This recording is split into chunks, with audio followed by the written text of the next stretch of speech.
Can y'all hear me?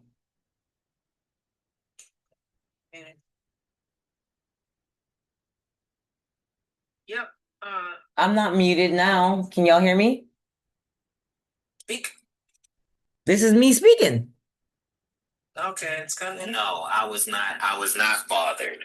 I wasn't bothered when I was behind the wheel of a land conveyance that had a plate that was not specifically state registered. You see what I'm saying? So it just, because, my loved ones was like, you know what? I know what we All can't right, do we're or on whatever. both Let's guys. just do X, Y, and Z so that we don't have to be.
Hey guys,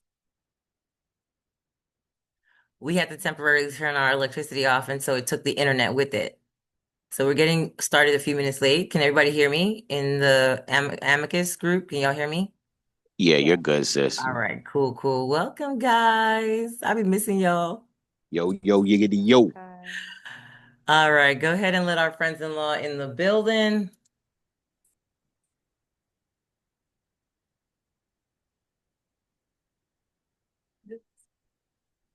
Yep, a little bit more wet than that. Yep,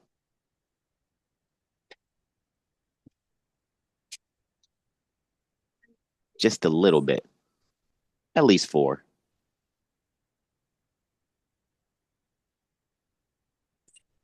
Peace. What's up, friends-in-law? Peace. Hey, hey, hey. Greetings, everyone. Peace. Peace, everybody. I know too. Peace. Peace. Let me get that Zoom link now. I'm gonna share it over to you guys over on TikTok. Just give me about 2 seconds and I got you.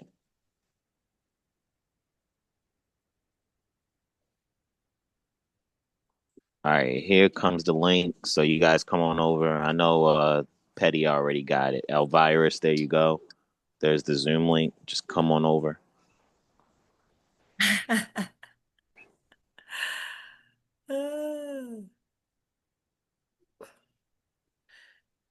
Great day and welcome everyone to today's live. Today is Tuesday, the alleged 20th day of the month of Janus in the unknown year that some of us refer to as 2026.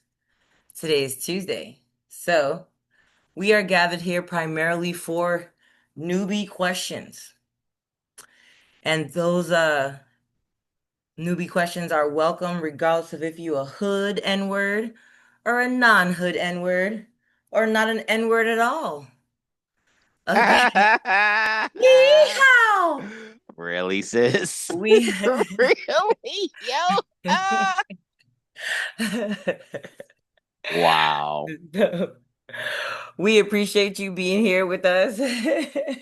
Real neighbor. You're a real neighbor? Hard R. Neighbor.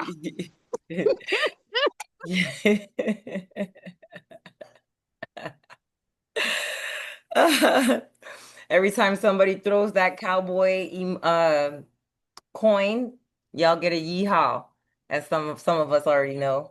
Word. But you gotta do it when Malika's serious. When she's seriously explaining something, then you throw it. No, because that That's what I messes up do. the whole flow, and then people complain. Okay. As soon as you drop some gems, I drop it. Hey, yo. Throw it at any time. But Y'all are for those of you guys hilarious. who have been with us, of course, we appreciate you coming back. It means hopefully that you are getting uh, comprehension, you are getting community, you are getting support when it is that you need it, and also you are being called out when you are talking bullshit. Word. Apparently, people will ask questions as if they are interested in a legitimate response and communication, but in essence, in reality, they're only attempting to confirm their own biases. They do not want to be called out on what happens to all of us, which is in the beginning, gratitude, guys. We usually start off with a false premise of why things are happening. Can anybody relate? Word. Can anybody relate? In the beginning of our comprehension, when we started asking ourselves, why are these public agents and agencies talking to me, harassing me, trying to get either monetary performance or action performance from us? We typically begin with a false premise.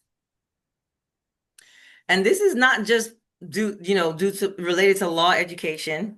This is for comprehension and understanding at all.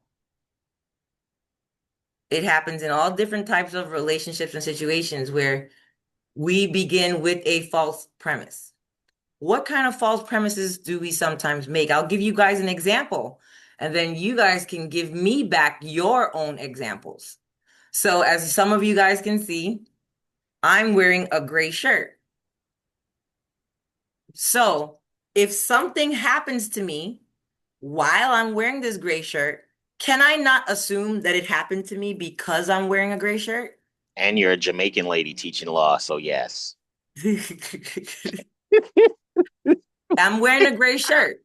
If something happens to me, if my computer explodes or whatever, the power goes out, can I say, I assume it happened because I'm wearing this gray shirt? Yes or no?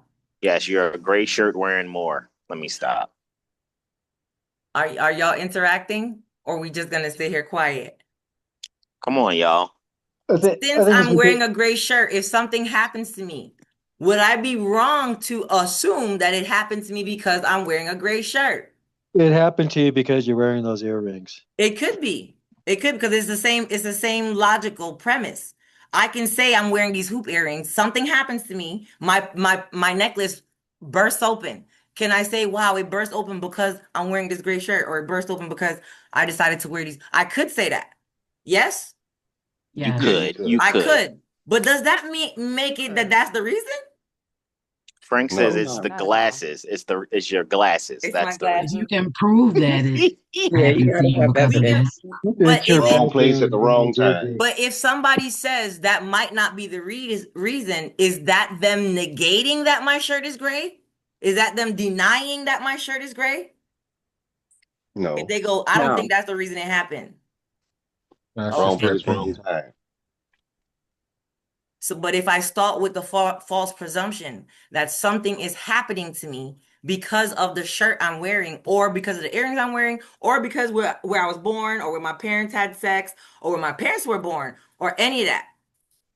I get that with the horse world. Like, I'll take in problem horses. I don't want to know the horse's history because some people are like, well, that horse will attack you if you have a black hat on. Right. Don't tell me. Because It's most like times it's that's not because I got a black hat on. If the horse is pissed off, it's not because I got a black hat on. correct.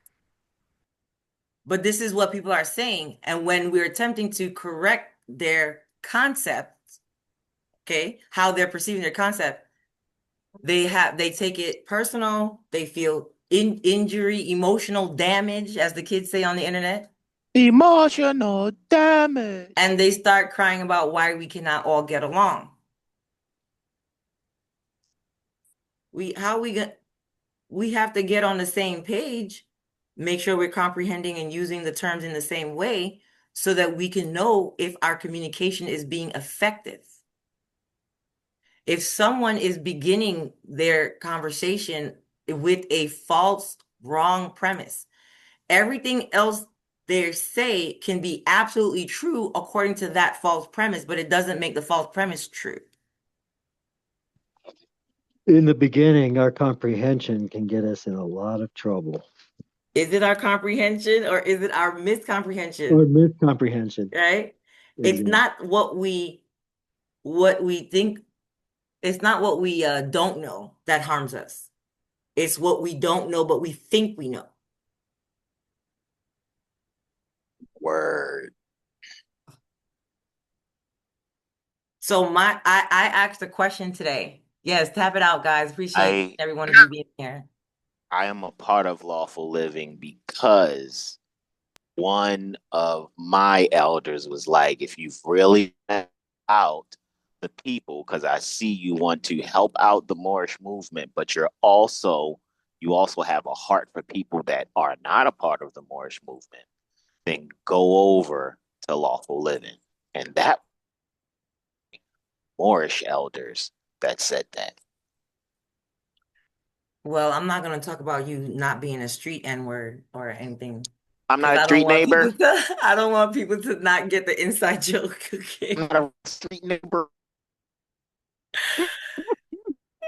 So I just want you to know I asked a newbie question today that I want to bring forward to all of our other newbies and perhaps not so newbies here today so we can discuss it. So that we can discuss it passionately, but what we ain't gonna do is cut each other off and do childish personal attacks. Okay? I was trying to assert that today. We all come from different parts of life. However, what we seem to have in common is that we're all being harassed by public agents in public agencies. Is that what we have in common or no? That is Absolutely. correct. That's exactly Indeed, it. yes. And okay, anybody disagree with that? Anybody disagree that what we all have in common is public agencies through their public agents harassing us in our private lives and private capacity? Yes or no? 100%. Yes.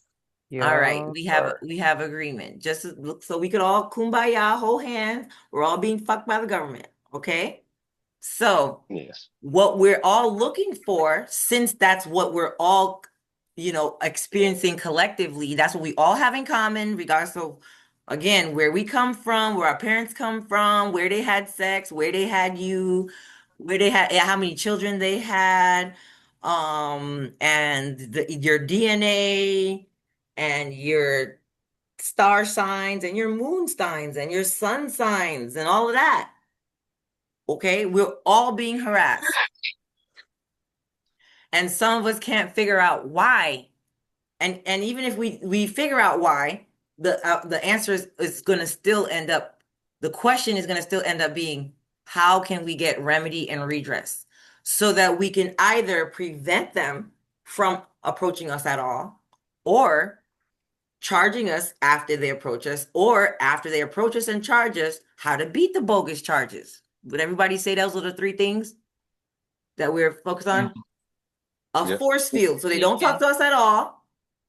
A procedure that if they do initiate conversation with us, they don't charge us, or a procedure or process that even if they do approach us and they do charge us, we beat the bogus charges. Is that where we're at collectively together? Yeah. Because I just like getting on the same page. Yep. Yes. Okay? Because if we don't get on the same page, I don't know how we're gonna move forward. Okay? People always ask, why don't we just get along? Well, because we're not even using the words the same way. Word. And I'm hoping today, Malika, I know people have their hands up. I'm hoping I'll be able to debut neutralizing street cop training and other encounters. Yes, we definitely need to get on that because that is the common thread, that the common comprehension that we need to have. All right. And that's Gratitude. why when people have that slant with Well, what you first got to do is get your other affairs in order. And it's like, bro, I got 10 days, okay? I got to answer this damn ticket. Why are you taking me back to there? Because see, if you don't go there, you might solve this ticket and then you might get another one and you don't know how to handle it. And then, so what you need to do is take all of your property and put it into somebody else's hands so that you don't own anything, but you claim to control everything because you're the one that moved everything or something like that. Word. Okay. Give it to the trust. Not just yours though. Apparently it's somebody else's.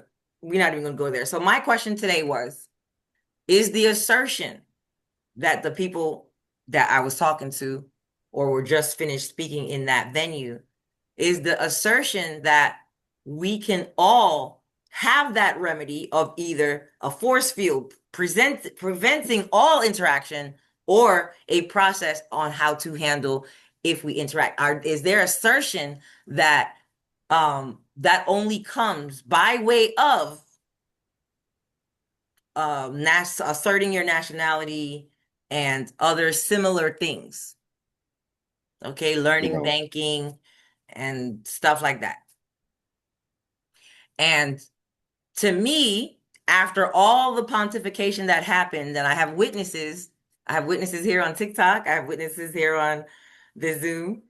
The question didn't get answered straight because to me it seemed like a yes or no question. What about you guys? yep.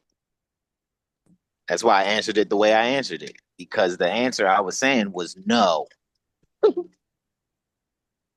Exactly. They don't say yes or no. Is it only by way of proclaiming it? Because is that basically saying that everybody else who might not know what their history is? Because a lot of people think that they could just draw a straight line. And I'm not trying to take anybody's history away from them when I genuinely ask, how do you know? But I don't like to ask, how do you know? Because, like I said, to me, in my experience, it's irrelevant. So let people do whatever they want to do. I don't have to question you about how you made your choices. I might be curious, but I'm not going to ask. Okay? Because I don't want to get off into that.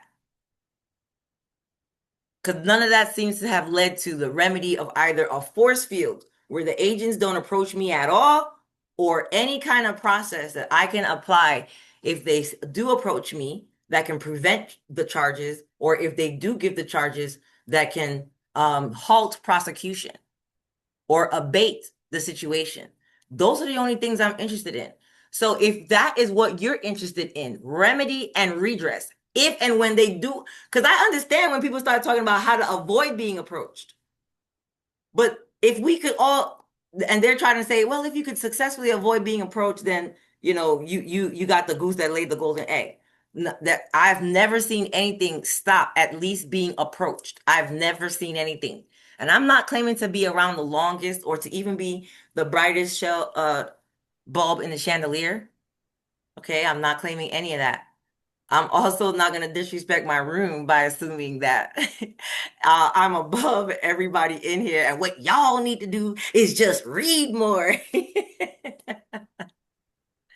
We're going to have a discussion. Okay.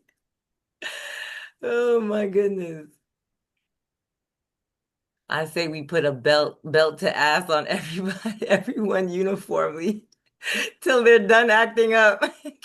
Y'all hilarious. Yeehaw! Gratitude, Tice. It's So snack time, snack time, snack time. here's the reason that it was so disturbing. There is a case. Did you pull the case up, bro? No, but I sent it to you because I knew you would Yes, I look saw at I it. saw the thing. But if you could pull it up, or if you could put it in the chat so everybody could pull it up. So there Okay. was a young man on here that was asking a legitimate question, but he didn't want to get legitimate answers. Like I said, he wanted more, in my opinion, confirmation of whatever his biases were. So he was bothered when I called out what he was started to say as a false premise. And then he became angry that he wasn't able to complete his idea that was based on a false premise, because we're like, bro, since your premise is false, why does it even matter what else you about to say when everybody's trying to show you your premise is false? If you correct your premise, then you will be on a different trajectory. It was disturbing because he was asserting his belief of why he won a case, why he won his case.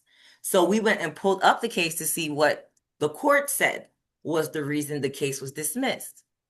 And according to the case, it was this, according to the judgment that we read, because a bunch of people pulled it up at the same time. Hassan has the number. Hassan, if you put the case number in, make sure you put the state. Minnesota, I think it was. Freedom had said it too. So in the case, it basically said, and this is nothing against him personally, but the court basically said he was R-word and incompetent. So they're going to drop the charges.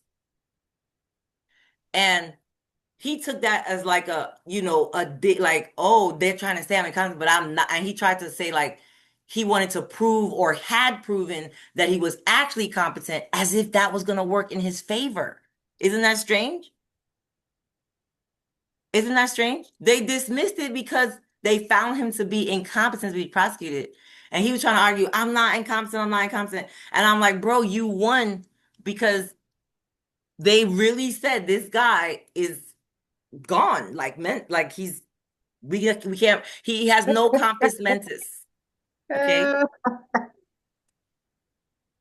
I mean, it's kind of funny, but it's not funny, right? It's kind of funny, but it's not funny because he was articulate. So he might stutter a little bit, but I think it's just because he got a little nervous, not taking nothing away from him, okay? But that's what the case actually said. It said he was not capable, okay, up here.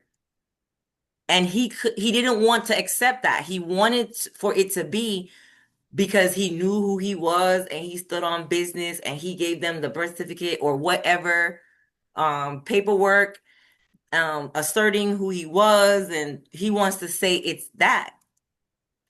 And the people who want to support him are correct when they say, oh, well, even if it was some other reason, they're not going to tell you, which I can agree. If it was some other reason, like, like how sometimes they say, oh, the cop wasn't in court today, so and so we're dismissing it.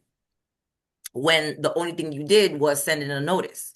Or they'll say, we dismissed it because like with the Thaddeus thing, they said they stopped his foreclosure because he filled out a loan modification application. And so that asked them a records request. Can you show me that application? Y'all already know they never found it, right? Some of y'all already. They just say anything because they don't want to put on the public record that they got beat. Oh, okay. So that I understand that assertion, but that assertion didn't seem as if that's what was happening in this particular case.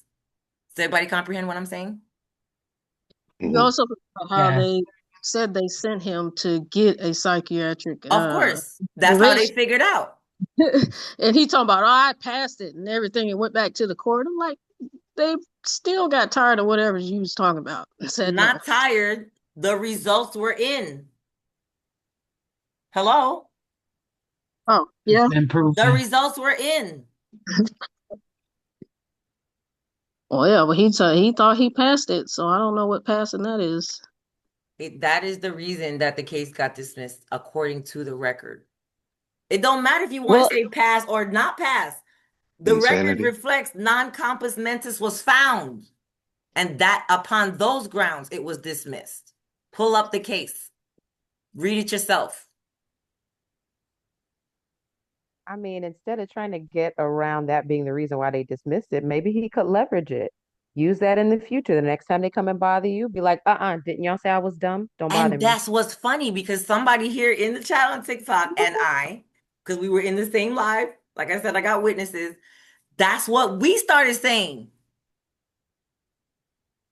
We're like, hey, why not use it as your advantage? Why do you think that being found incompetent to be prosecuted in their system is a negative thing? Well, get it however you get it. Under the ADA, if they say that you need to go get a mental evaluation, but the moment that you claim or they claim hold on, don't cut her off. 1 second, Don. I know you're excited. Go ahead. Graves. Oh, it's okay. No problem. Under the ADA, if they are claiming that you need to go get a mental evaluation, isn't that a bias and the judge has to recuse himself anyways because they're I don't saying care that you nothing are? about that. Maybe, maybe not. I don't know. All I know is if you give me a reason that you cannot prosecute me, I am using it every day. Okay, but then if you That's choose that incompetence, then the state can claim what uh, wardship, or what do you call that? Yeah, Wardship. can they? Yeah, I've seen It's it. just automatic. Though they file it in court, and then next thing you know, Also, you're but under their thumb. again, every allegation has to be proved with what? what Facts on are the their record. qualifications to prove that allegation? I'm Facts on just the record. saying. It's a case by case basis. Do you guys not comprehend? 100%. So if they told me in this case I'm not, I'm going to use it as my defense in the next case. They're going to have to disprove something else. Correct. It's kind of like positive law at that point, right? It might be, I don't know. But instead Just of taking it as, hey, that's what I have here on the screen is my receipt. When I got the government to apologize for misidentifying me against the government record. This is my version. Okay. It's my version. I think if we looked at the principle of the thing of case by case basis instead of labeling it blanketly, then we will be able to see that we can be a purple hippopotamus and still get remedy.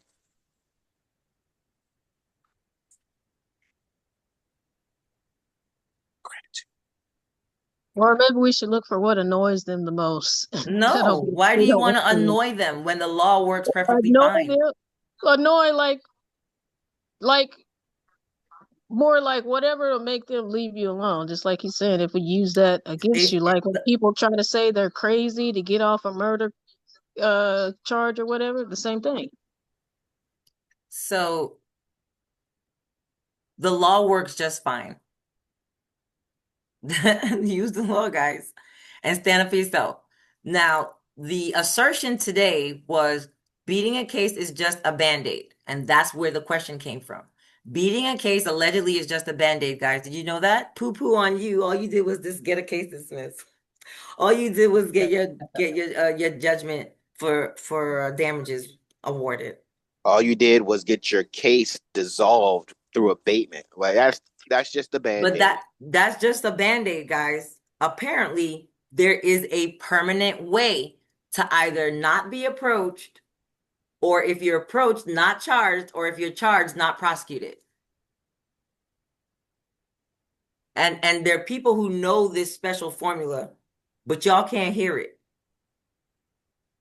I've never come across it in 11 years of being and taking being Moorish American seriously.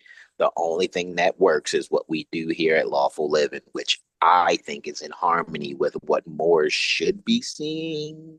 But who am I? And You suing ain't a them. you ain't a street N-word. Apparently, that's what you need to be. I'm Go not a ahead, street Jake. neighbor. And if we sue them, like some people have done, they tend to leave you alone, don't they? They I'm come gonna back tell in you five guys, if minutes and say, y'all "See you does later." everybody want to write down the it might not be it might be a force field eventually, okay? It might be a permanent force field eventually where they just look at you and know, okay? But at least it could be a bar to prosecution after approach. Is anybody ready to hear it? I Anybody ready? Y'all ready to yes, write it yes. down? Yeah. Yes. Y'all ready? Shortly. It's Short. called an Yes. injunction against the states. State injunction. It's Oh my called God. injunction. And once you get that order, you keep it with you. So when the agents start going blah blah blah, instead of thinking I'm gonna flash them my birth certificate or I'm gonna flash them some other account that I created either using the birth certificate or I thought I blocked this girl.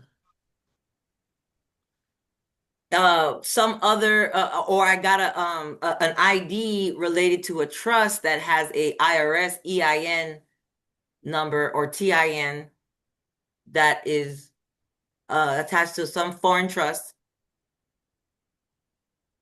etc.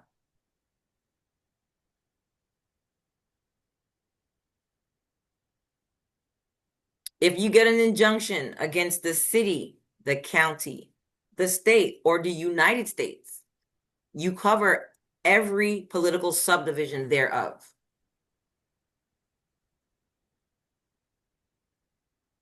And why not? For shits and giggles. Do one against the city. Do one against the county. Do one against the state. Do one against the United States. It's only four. It's only four. It's only four. We can all come up with reasons why we can justify the need for an injunction against criminals.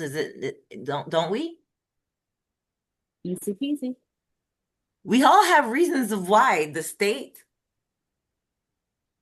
and their political subdivisions need to be restrained. Can we not show habitual trespass? Can we not show habitual trespass? They absolutely are Can habitual. we not show Ask case the neighbors after of the case stop it. after case being filed against them for different types of brutality? We No got bill of recent attainder, cases, ex not post so facto recent law. cases, old ass cases Yeah. Yep. showing that they need to be restrained, that there is real, imminent danger to prevent. And again, let me tell you something. It doesn't mean that it will not likely mean that they can never talk to you at all, because we all know here at Lawful Living on Newbie Tuesdays that there are legitimate reasons for the government to engage with you. Yes? Mhm. Yes. But ain't many. It's not a lot, right? It's like, how many? A couple. Emergency. Emergency is absolutely one of them. That's right. An actual emergency. The bridge is out. The forest is on fire. Okay, there's been an explosion in the train station. Exactly, Jack. Exactly, Jack. 3 at most, okay? And we still searching for what that third one. We leaving room for Jesus or grace or whatever people say.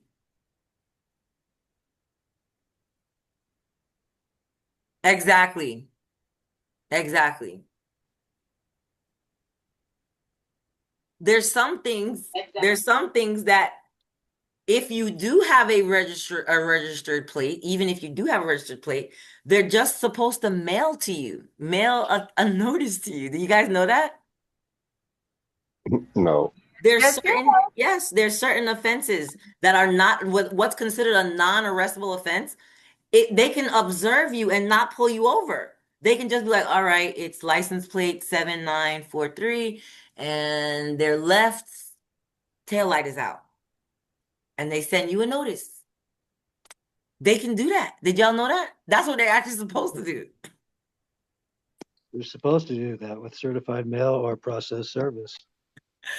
No, they can send you a notice in regular mail, tuck it in your mailbox. It's just a notice letting you know your taillight's out. It's not an invitation to court. It's not an attempt to prosecute. It's not an attempt to collect a debt. It is just a notice. Minnesota statute says they have to mail the citation to the registered business with the state of Minnesota. Exactly. Exactly. There, if you have that licensing agreement, proof of it that you have the license plate on your car, certain offenses they're still not supposed to pull you over for. They're just supposed to mail it to you.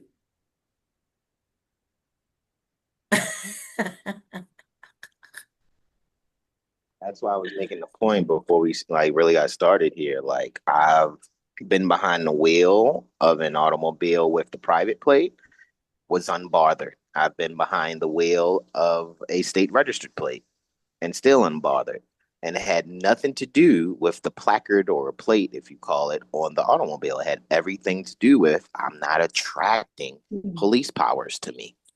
Yes, but that is, we know that is like musical chairs,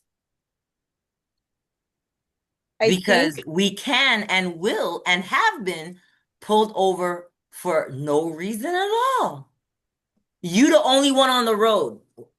They just pull you over to see if you have license and registration. They're not going to tell you that. They're going to make up something. Oh, I saw you roll through the the stop sign. And of Oh course, we yeah, all know God. that's bullshit because even if they did, if there wasn't nobody else in the way, then who's harmed again? Well, Supposed to put your blank on I saw you 500 feet roll before you through. turn. Because when they're about to make you a victim of their quotas, they don't care if you're trying to drive in the corner, as my parents call it. Careful traversing, my parents call it driving in the corner, okay? And they would wish that upon us whenever we borrowed their car. Remember now, drive in the corner. The LEOs are trained to make up shit when they turn on their emergency lights. The fishing expedition. I've sat in the training that they've told them to do that. Just make up shit. Feel It's like we're always building going to up. be something, and everybody is here trying to figure out what to do, how to handle when it is that they do make up something. Okay? Because Or there's one thing to say, of course, if you don't want to be noticed or seen or reduce the being noticed or seen, there are things you can do. I'm not telling anybody to not do that or it's worthless, right? It has its place. But most of us is when we are the victim of a quota potentially. So even though we're driving in the corner, as I just said, they need somebody. It's not personal. it It's not sound because like you did something wrong. Business. It's just business. it sound like it's about to segue to that whole neutralizing street cop training. Just let me Yes, know so when you're let's get the ready. questions answered and then you queue up for the neutralizing the street cop training because that's what it's really all about. Indeed. Go ahead, Naima, with your question, comment, or no emotional outburst. And before I go, sorry, Linnea has created our Newbie Tuesday guide. And I know that she probably updates it here and there on a regular basis. So when she shares that new link, make sure you share it again, even if you might have already had it. And hopefully, if she does make any material changes, she will let people know what that are so they can know to download it. And also, if you guys want to get a comprehension of the beginning of the issue, I recommend highly my absolutely free As Above, So Below class. I say my, but it's really the whole community. You guys will get to know our community listening to that series. And yes, I have an affiliate program for those who want to recommend the classes and share in the shares. We have that available as well directly on our website. I get emails. It's now becoming like a daily thing of people talking about others impersonating me. So I appreciate you guys notifying me. However, I am aware of the problem and there's nothing we can do except stay connected to the actual community, the actual Malika that goes live, okay? And know that Malika will never ever initiate communication with you. Never, never, ever. Even if you beg me to, sometimes I will not initiate communication. Okay, so um if someone's reaching out to you as me, it's not me. I can be reached through my official website, either lawfulliving.com or freedomfromgovernment.org. And that's Word. it. My support emails come from there. If my support team reaches out to you, it's going to come from there. And if you want to reach out to me, it should go there. Anybody saying come to my Telegram, it's not me.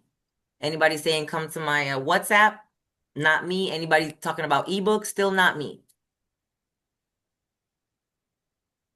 I recently shared the Telegram group to my Sunday Yeah, community. that's different So though. That's you yeah. sharing the link to people Well, who know yeah, I what's know. up. Yeah, But if absolutely. I am initiating communication with somebody and sending a Telegram group, it's not Malika. Correct. That is absolutely correct. All right, Najima, go ahead with your question, comment, or emotional outburst. Okay, I have a question about a motion petition reply. Um, I'm gonna kind of start from the beginning. I'm gonna make it really quick. I'm in foreclosure. They set a date. I put in a motion to dismiss. They replied late, so it didn't show up on the record. Um, And recently on the 7th, they filed a motion/petition, reply filed. And on the 14th, motion assigned updated. I'm just questioning, is that like still a late reply to the motion to dismiss, which would make it a later reply to the motion What to are they? dismiss? Did you read what they're saying carefully? Do you comprehend what it is Um, that they're saying? Are they making reference to the previous reply? You have to read what's in front of you to understand what's being said. And are okay, you so saying that it accrued, Naima? In other words, they're past the time when they were they, supposed to? yes, they had till December the 29th to reply to my motion to dismiss. Was that an order? Was there an order saying that they had a certain amount of that until that day? It was stamped on the actual motion that I filed, that they had till the 29th to reply. They Okay, didn't so there's reply a to the court record saying 31st. they had a 29 to apply. So when they replied, did you object to the reply based on timeliness? No, I didn't. Why That's why I'm not? here to ask the question. What? I wasn't sure if that was the process, so Object that's to why I'm everything all the time in writing. Any shit they asking. say, object. There's never a time Okay, to be like, well, should I object? If they're saying shit, object. okay, Make sure you know the grounds. okay, If it's due to the order of the court that they only had until the 29th, then that's what that's what it's based on. But you always object. Because if you don't object, guys, what happens? It If you don't becomes part of the object, record. what? It becomes part of the record. Nah. If you don't object, what does it mean when you do not object? Oh, that means Presumed you valid. That you admit it. agree. You agree. Acquiescence, you agree. Acquiescence. It's all okay, facts. Yeah, the court believes you waived your right to object. And it means you accept, even if you don't think you waived your right. They don't give a damn what you think it is over there. It's accepted as admitted. Yes, it's accepted as admitted without an objection. okay. So Right. we can object and we can strike. So it's not even there. Okay. And then after you strike, you can do a motion for judgment on the pleadings, or, which I like, that's my personal favorite, but you can also look into just a summary judgment or even a default. Because if they had a time to answer and they don't, or you strike it so it's not even there, then you could get any kind of judgment you want. Default, summary, judgment on the pleadings, all that. Summary default. I don't think those are you can't have a summary default, but I appreciate the joke. Tap it out, guys. So it's an objection to the motion. Thanks for the question, Naima. Let's get the next one. Zoom user. Go ahead with your question, comment, or emotional outburst. Hey, this is Aaron. How you doing? Peace. Hi. Hey, you guys are freaking awesome. I want to get more Yeehaw! involved with you guys. I actually had a Zoom call with you about my collections, and that's what my question is about. So I sent in the authorization, attorney authorization uh, paperwork, and they took forever, but they said that it was like a one line that says this motion was meritless and is so Yeehaw! ordered. So I'm trying to figure out what is going to be my next step. So you have to show us what you did. I don't understand what you even saying. All right, so the I sent a motion in to prove attorney that the attorney had authority. What state are you in? Utah. Okay. And And they responded with their order that said that this who motion was responded with an order? The attorneys? the judge, The the judge court. signed the order? Yes. So did the attorneys object to your motion? Did anyone Nope. object to your motion? Nope.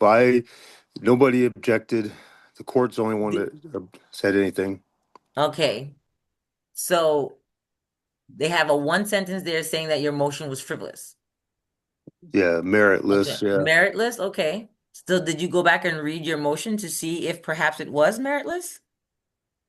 Well, We cannot listen to me carefully, everyone, please. We cannot just knee jerk. My shit don't stink, and so I'm gonna drive to the next step. It's always time to pause and go and read whatever you filed. Maybe it was shitty, and if it is, shouldn't that be addressed? well, it was This is to everybody. Should that not be addressed? Yes. Yes, 100%. Yes. And a Because little sometimes unpaid we'll interest. file something, and I'm not accusing anybody of actually filing BS, but sometimes we will file BS, and then we're the whole group says stand 10 toes down, go after the judge's bond and stuff like that. Why not? Hey, go and review what it is that you filed. Was it Double check your proper? paperwork. Was it proper? This is newbie. In other words, Aaron, did you actually consult not just the procedural rules, but the local rules and maybe even some secondary sources to be able The to answer help you is formulate that? go and read your stuff and yes. check it for sufficiency Correct. before you decide whatever your next move is. You're going to learn today. Well, basically, the only thing that I inputted into the template was the Utah, um, how the code and the rules that apply to attorneys proving on the record that they have authority to try the case. Okay. You said you have an appointment with me? I had one probably about 3 weeks ago. Oh, okay. So I was just wondering what I can do. Like, I You mean, first want to review what you filed. And when That's you all we can do review the it, first time. please do it with whatever the rules are. Okay. There's the civil procedure for Utah. There's the local rules of that particular venue, as well as some other things that would be good to look at as maybe civil practice forms that may have that.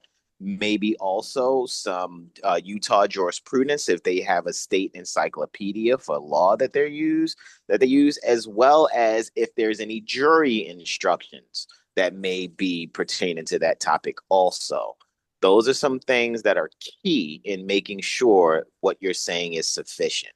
And I yield. Sound like blueprint book list to me. Awesome, Hassan. And you may want to Gratitude. give yourself a paid bot if you don't have one. Indeed, gratitude. Get with Hassan. Gratitude Zoom user. How much are they trying to say that the alleged debt is, Aaron?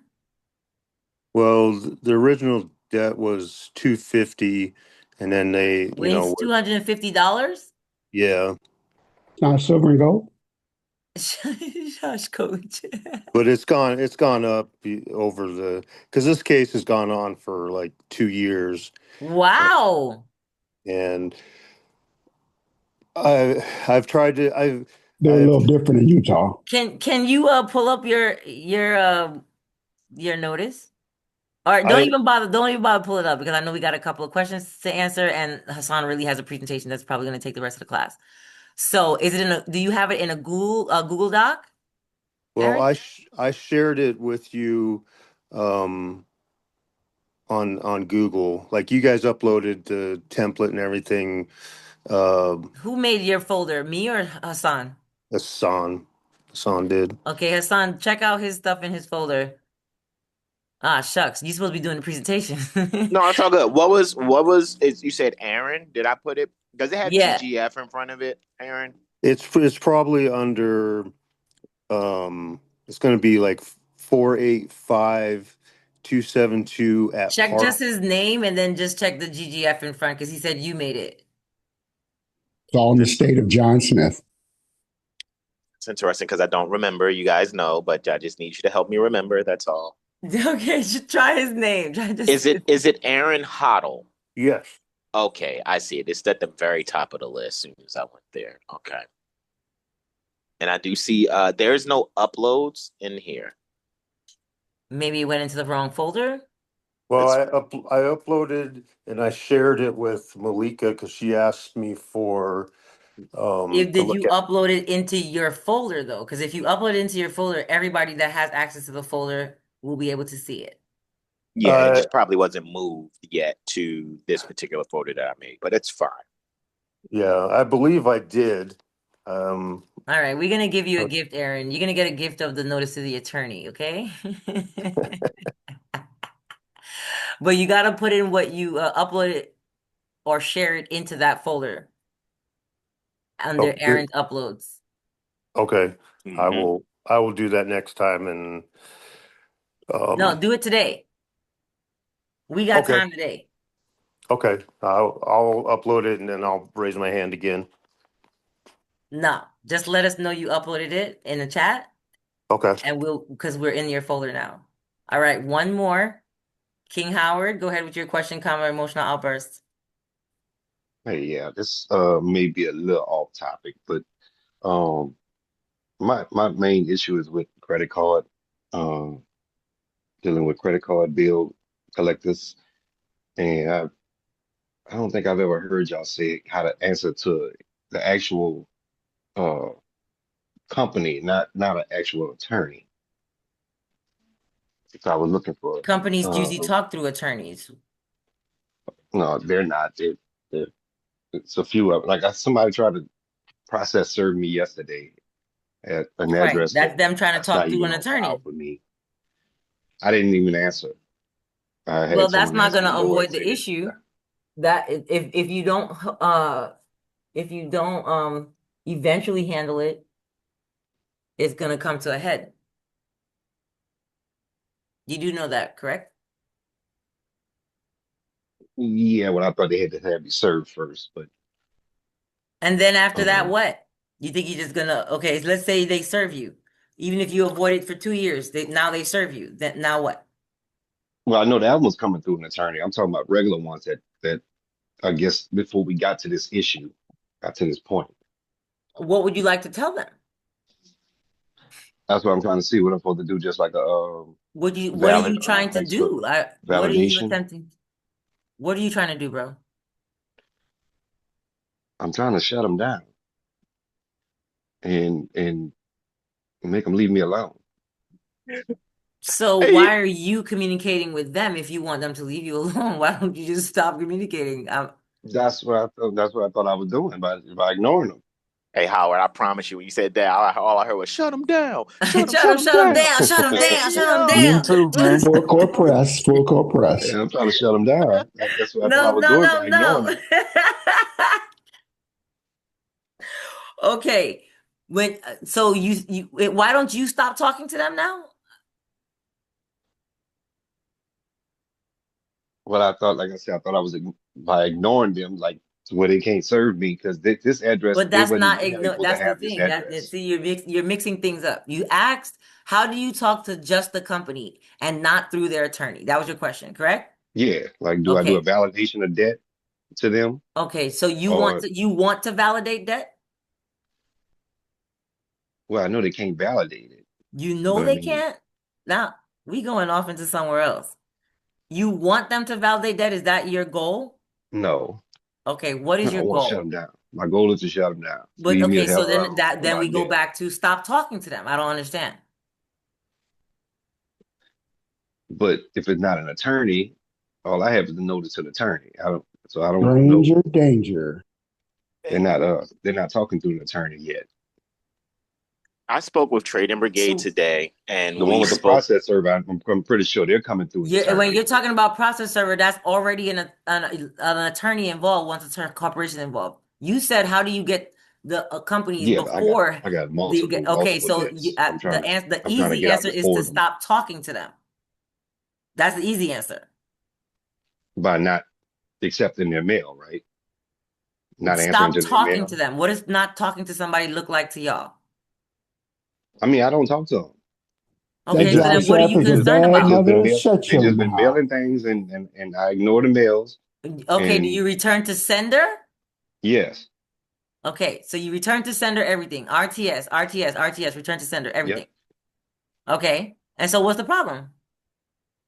And they still found a way to send a process service to his house for one of them. I don't know which But debt so it now is, you're but dealing with something else. Teacher keeps talking That's to two me. different things. Somebody say, how do you get the corporation to stop, you don't want to talk to them, just don't talk to them. Everything they send, return to sender. Now, once you say they sue you, that's something totally different if I'm telling them return to sender, no address known at this address, why they still trying to send a process server here? because that's their way of confirming with a private human being that they hire So how can they still get a judgment on me if they don't know for sure that I'm here? because they can do it by default. Have you guys ever heard of that? Did you guys ever hear default judgment? Anybody? Yeah, but I thought you had to be served first. Who Proof told you that you were that? served. Is that what default judgment says? Let's pull up the rules for default judgment. Default judgment can be served in absentia. I'm sorry, what? Well, when I was the Gratitude. plaintiff and I had just had Wait, to a serve Keith somebody and they sighting. didn't give me a Keith. default judgment, Hold they on. dismissed my case. Keith Who was sighting. it? What up, Who was it Keith? against, King Howard? It was against a tow company. Okay, one of their licensees. So they're playing Yeah, favoritism and bias. yeah. Okay. Them people didn't even show up in court. I served them and But everything, does and that mean that they're breaking the rule, or does that mean that is the rule? that means they're breaking the rule. But you're asserting that it is the rule. You're like, oh, well, if they don't serve me, then how can they get a default judgment? Well, And that's what she told me. She told me if I didn't get them served, that she was going to dismiss my case, that but she you're still saying he found a way say, to she dismiss say it though, but anyway. you got to look at the rule. What rule supports that? That's the question. Because sometimes we let's let he say, she say, make us not go look at the rules, so we don't know how to hold the agents accountable for when they're not following the rules. We just take their word of mouth and tuck our tail and go about our business. Did we Okay. read the rule for default judgment? Because that's what I recommended to pull up just now. No, I didn't. In what state? Because are we looking at a Texas. okay? It's Texas. How dare there be so many correct answers on the air? Caller says answers. Avoiding they can if avoiding service and so we can help everybody since it is Newbie Tuesday just means that somebody can potentially go back to the court and request service by publication. Word. Anybody ever heard of that? Service by Hmm. publication? Yes, I had to do it to somebody. See? So someone might be avoiding service and we're not, we're patient. We're going to go through due process. We're going to say, hey, we don't know if this man or woman is not being served because of a legitimate reason, like they're actually no longer live there or they're actually unalive, or if this is someone simply avoiding service. So we're going to request to the court, which is proper procedure, To put it in to the do newspaper. service another way. So even in your own case, instead of trying to go for the default judgment, perhaps what needed to be fixed was your attempt at service. So And where this it's is like, okay, let's serve by publication, and so you can actually get your default. and this is one of the schemes they use. They I actually may use a process server to have them served. they may have your current address, but they will use an old address for that very reason. That is I just true. had that happen. They used the old address. That's what I still use an old address.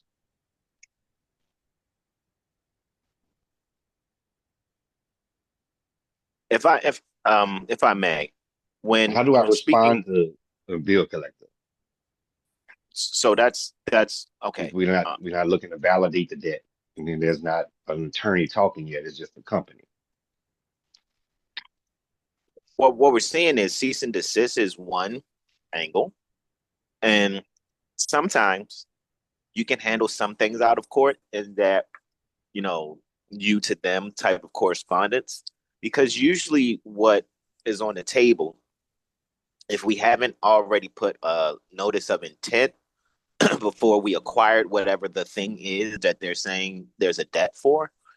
And then speaking, like I said earlier, with Trading Brigade today on this very thing, what we're recognizing too is there must be something credible before the court before it's something that is admissible before the court. So one thing I think we can consider if we have not put in a letter of intent before obtaining whatever the thing is that they're saying there's a debt for, I think, and I'm open for correction here, anyone, that to now in some way, shape, or form, let it be known that you are requiring from them some means of credible evidence that shows that they have an actual and valid assignment of the debt.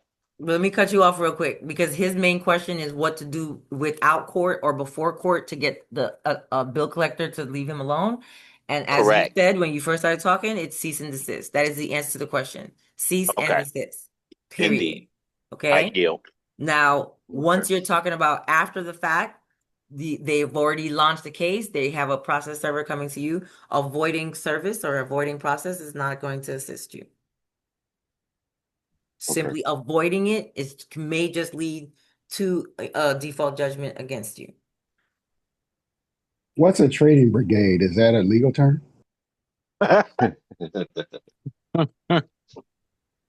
That's the guy with the boxing gloves. Yeah, trading. I missed that other picture.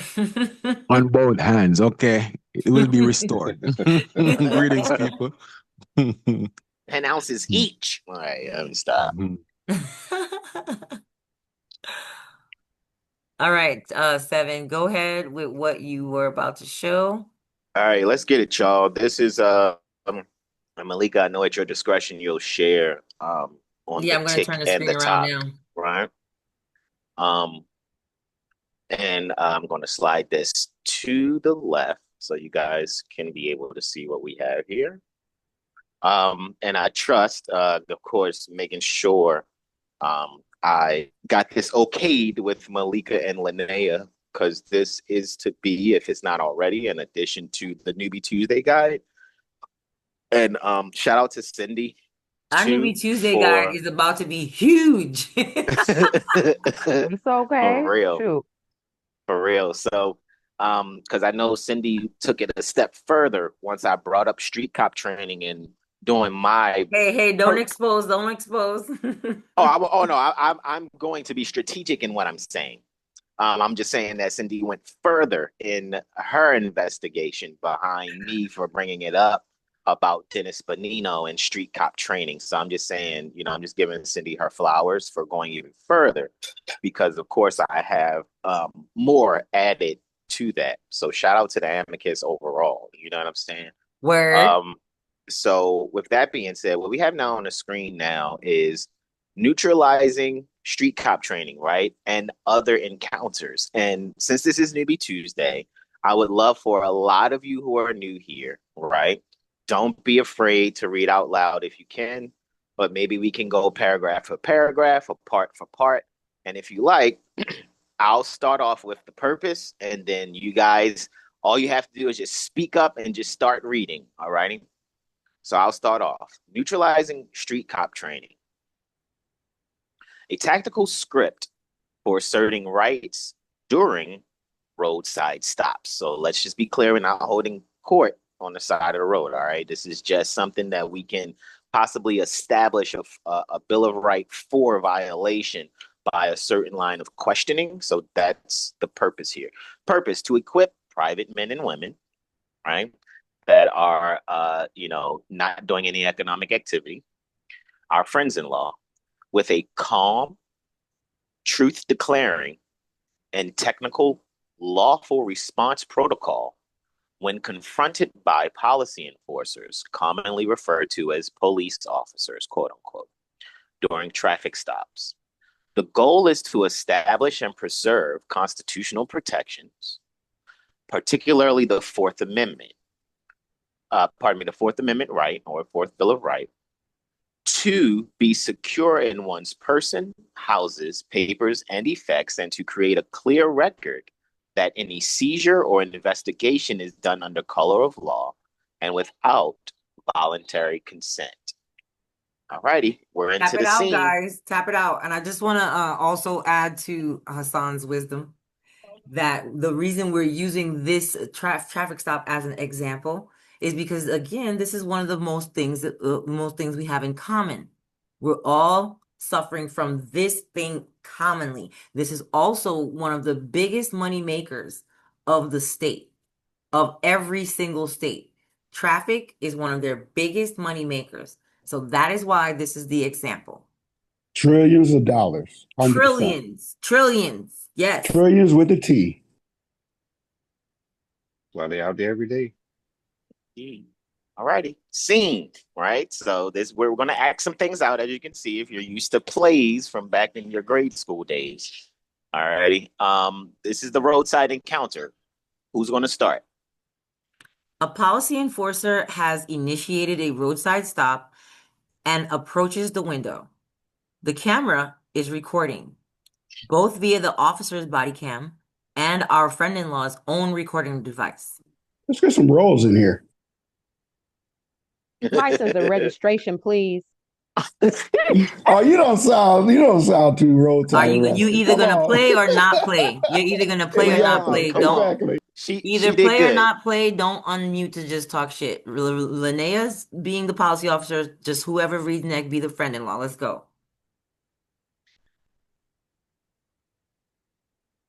Before I comply, Like I have that, two license questions. and registration, please. Before I comply, I have two questions. First, are you conducting a criminal investigation?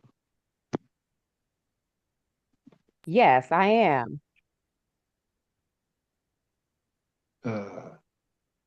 You're the scroll down.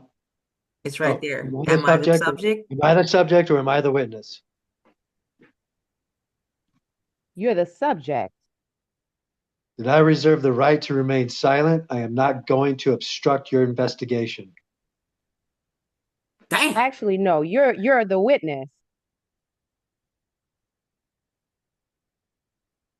Since I am the witness, I have nothing further to contribute to your investigation. Therefore, I will remain silent. Am I free to leave? That was scenario pertaining to yes, right? So now let's go to if it was no. So no, this is not a criminal investigation. Then if this is not a criminal investigation, I do not consent to any questioning, search, or seizure. Am I free to leave? I suppose you are, sir. Have a good day. So Nice. strategic notes, right? Always record.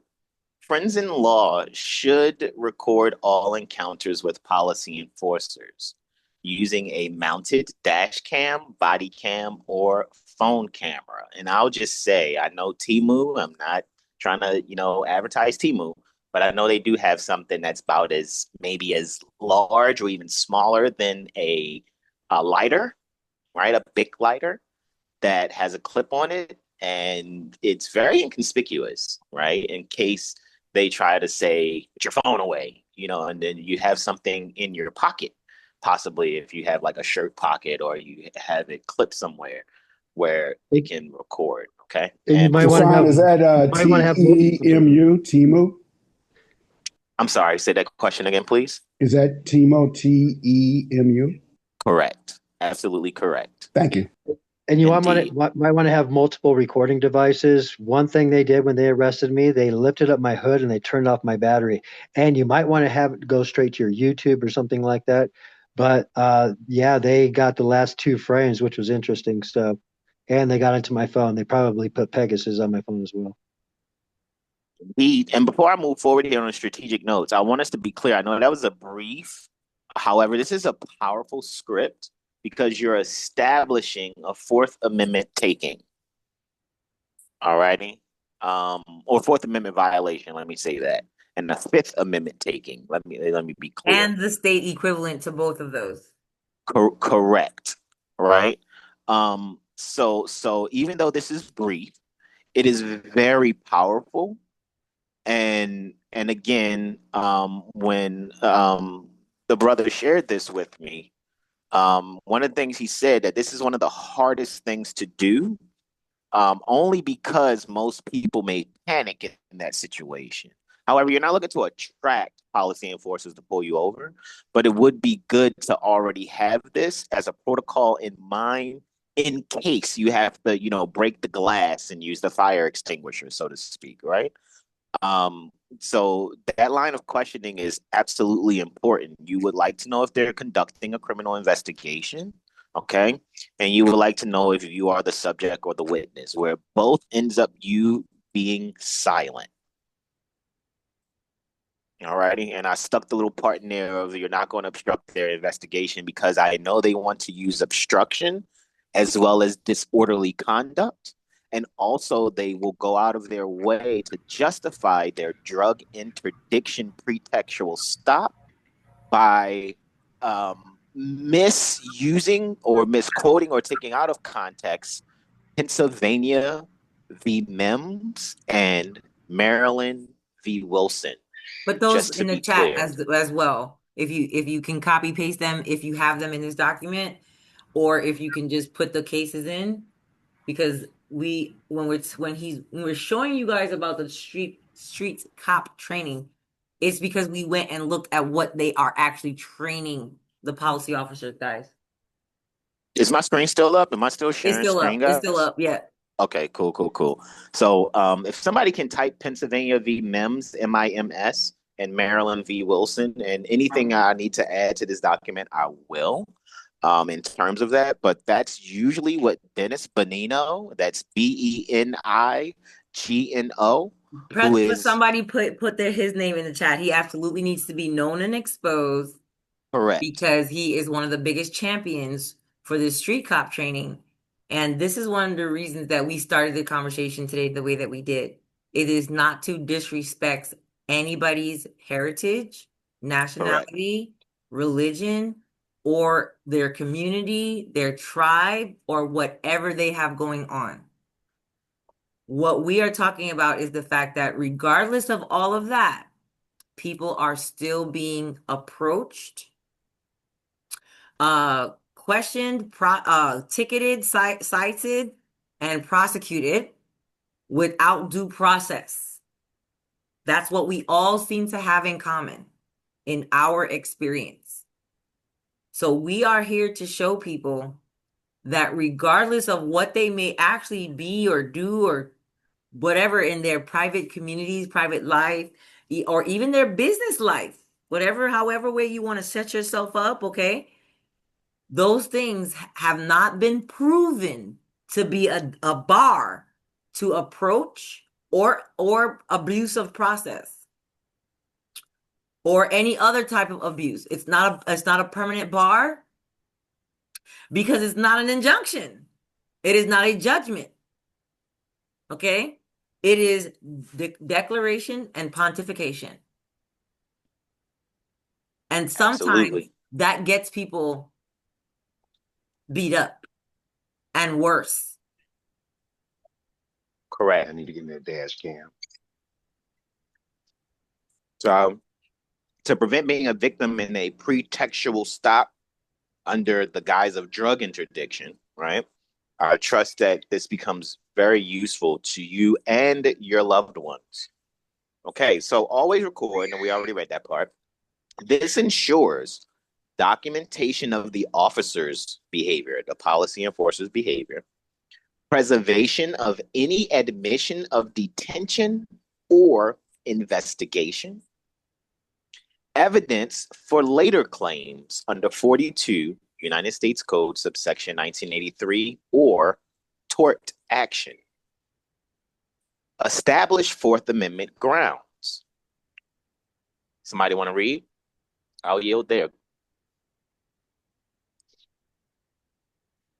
Where from? Establish Fourth Amendment grounds. Establish Fourth Amendment grounds. The line of questioning is intended to determine whether a seizure under the Fourth Amendment has occurred. A consensual encounter requires free to leave status. A Terry stop requires reasonable, articulable suspicion. An arrest requires probable cause. Let's pause right there. Those three that Howard just read, that was Howard, right? I can't even see it. I just know Yeah. the voice. Okay, cool.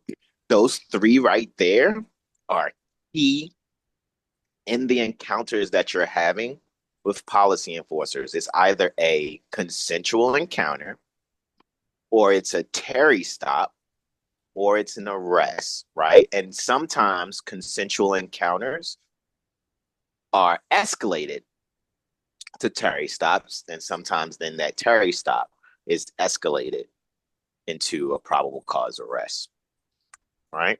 Not saying they're right. This is just to equip you in being calm and deliberate in beginning your record. You have the right to make a record and keep a record. Okay. Okay. I yield. Whoever's either you can continue, Howard, or somebody else can go. Either one. We're on number 3 now. 3, make the officer commit. By asking whether you are the subject or a witness, you shift burden of justification onto the officer, creating a factual record on camera that shows the nature of the investigation and whether you were lawfully detained or seized. 4, no Correct. need to argue statutes. Use plain constitutional English. Avoid statutory citations during roadside stops. Save those for court filings. Say that again. Can you read that? Can you read number 4 For again, please? real. Please. No need to argue statutes. Use plain constitutional English. Avoid statutory citations during roadside stops. Save those for court filings. Are That's we clear on that, necessarily y'all? to be read again because so many of us Yes. have either said or we've heard people say, I told them, Title 46, blah, blah, blah, blah. And And they I don't have no told them, idea what that means. blah, blah, blah, blah, blah, It's the Mr. T thing. I pity the fool. blah. Wouldn't it be better to just remain silent Which is what we're instead of going over answering? right now. Okay. Yeah. It said use plain constitutional English. Well, that's because that's what was in the script. That's why we went over the script. Do you guys need us to go back to the script or did we just go too fast so everybody missed it? I have no problem with Oh, rewinding no. because its simplicity may One more seem time. like this is not enough. One And more time. we can run the script one more time. Come on, y'all. I have no problem with that. A policy enforcer has initiated a roadside stop and approaches the window. The camera is recording, both via the officer's body cam and our friend-in-law's own recording device. License and registration, please. With steady eye contact and clean and calm tone, before I comply, I have 2 questions. First, are you conducting a criminal investigation? If the answer is yes, Linnea. No, Yes, that's I friend. am conducting a criminal investigation. Am I the subject or am I a witness? You're actually the witness. Okay, I'll fast forward. Then I reserve the right to remain silent. I am Respect not. my authority, get out of the Oh ground. no, is this stop? It's this one right here, Rich Man. Is you're the witness. Good one, Eldon. Nice. That was good. He's got a gun. Spit pomegranate seeds all over. That was on Cops. That's on the show Cops. Oh, one of those sovereign citizens. Throw him in the back of the car. Brother-in-law, calmly. Well, since I am the witness, I have nothing further to contribute to your investigation. Therefore, I will remain silent. Am I free to leave? Correct. Right. And Repeat the question if ignored. Well, no, actually, I don't think you're the witness. I think you're the suspect. You're the Okay. subject. Here we go for the subject response. Okay. Then I reserve the right to remain silent. I am not going to obstruct your investigation. And that's what King Howard was talking about. And in both examples, we are remaining silent. And continue to remain silent when you're in jail, and don't answer any questions, and don't fill out any paperwork, and don't take any paperwork with you. Until he says you're a witness, then you use your plain English again. Anytime Gotcha. you're responding, use your plain English. Don't start talking about Title 49, CFR 390.5, definition of driver, or none of that. Correct. So Because we these know are what the they're doing. They're arraigning you right there in jail, and you don't even know it. You can't say admiralty law or all that All stuff, they're or doing is currents. abusing due process. So in in every kind of way since they skipped step one. And you're establishing that step one is being skipped by this plain constitutional English discourse. You're Even if it, literally, go ahead. yeah, you're literally initiating due process. It's like awesome. Wow. Absolutely. Indeed. So now we go back to number 4, right? If Howard, you want to read that for the third time. No need to argue statutes. Use plain constitutional English. Avoid statutory citations during the road stop, and save those for court filings. And constitutional English here would be describing the way you're having that line of questioning and answering in the initiation of the encounter. Not that you are using language from 1791.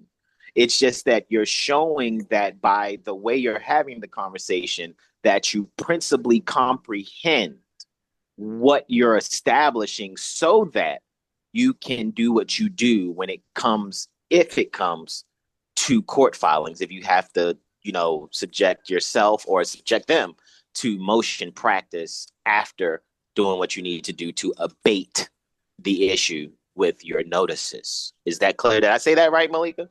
Yeah. All right. Basically, your I community.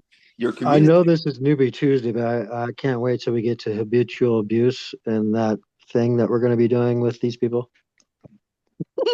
So basically, if you choose to execute number 4 the other way, then you are talking to a branch of government that is not authorized to even discuss statutes or interpret it or, Correct. You're speaking to the phantom government situation there, bro? Just a little bit? not even that. You're talking to the executive branch. He's there to Got you. enforce something. Right. Exactly. talking Well, to the where executive. are all the policy officers? What branch He's are talking policy officers in? I put them in the executive. Oh, okay. executive. It's not where Yeah. we put them. Where does the law put them? Are they So, executive? Your Honor, Yes. what does the governor want with me? Your Honor, what does the governor want with me? They don't want anything. We're just here. The policy officers should be a part of the executive branch. Should be. They are. should be, or are they? Because if they're not, what branch are they in? Everybody go look. What branch is the policy officers in?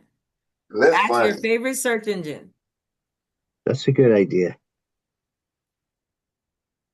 It's Newbie Tuesday. I'm surprised people don't know. Did you guys not watch As Above, State. So Below? I know some of y'all didn't. Should be executive right off the bat. We don't have to say should be. We could just look it up. Let's look it up. What is it? Put it when you find it in your state statute or in any state statute. It don't have to be so-called yours. Michelle already did. Where is it? They're in a special branch. Executive.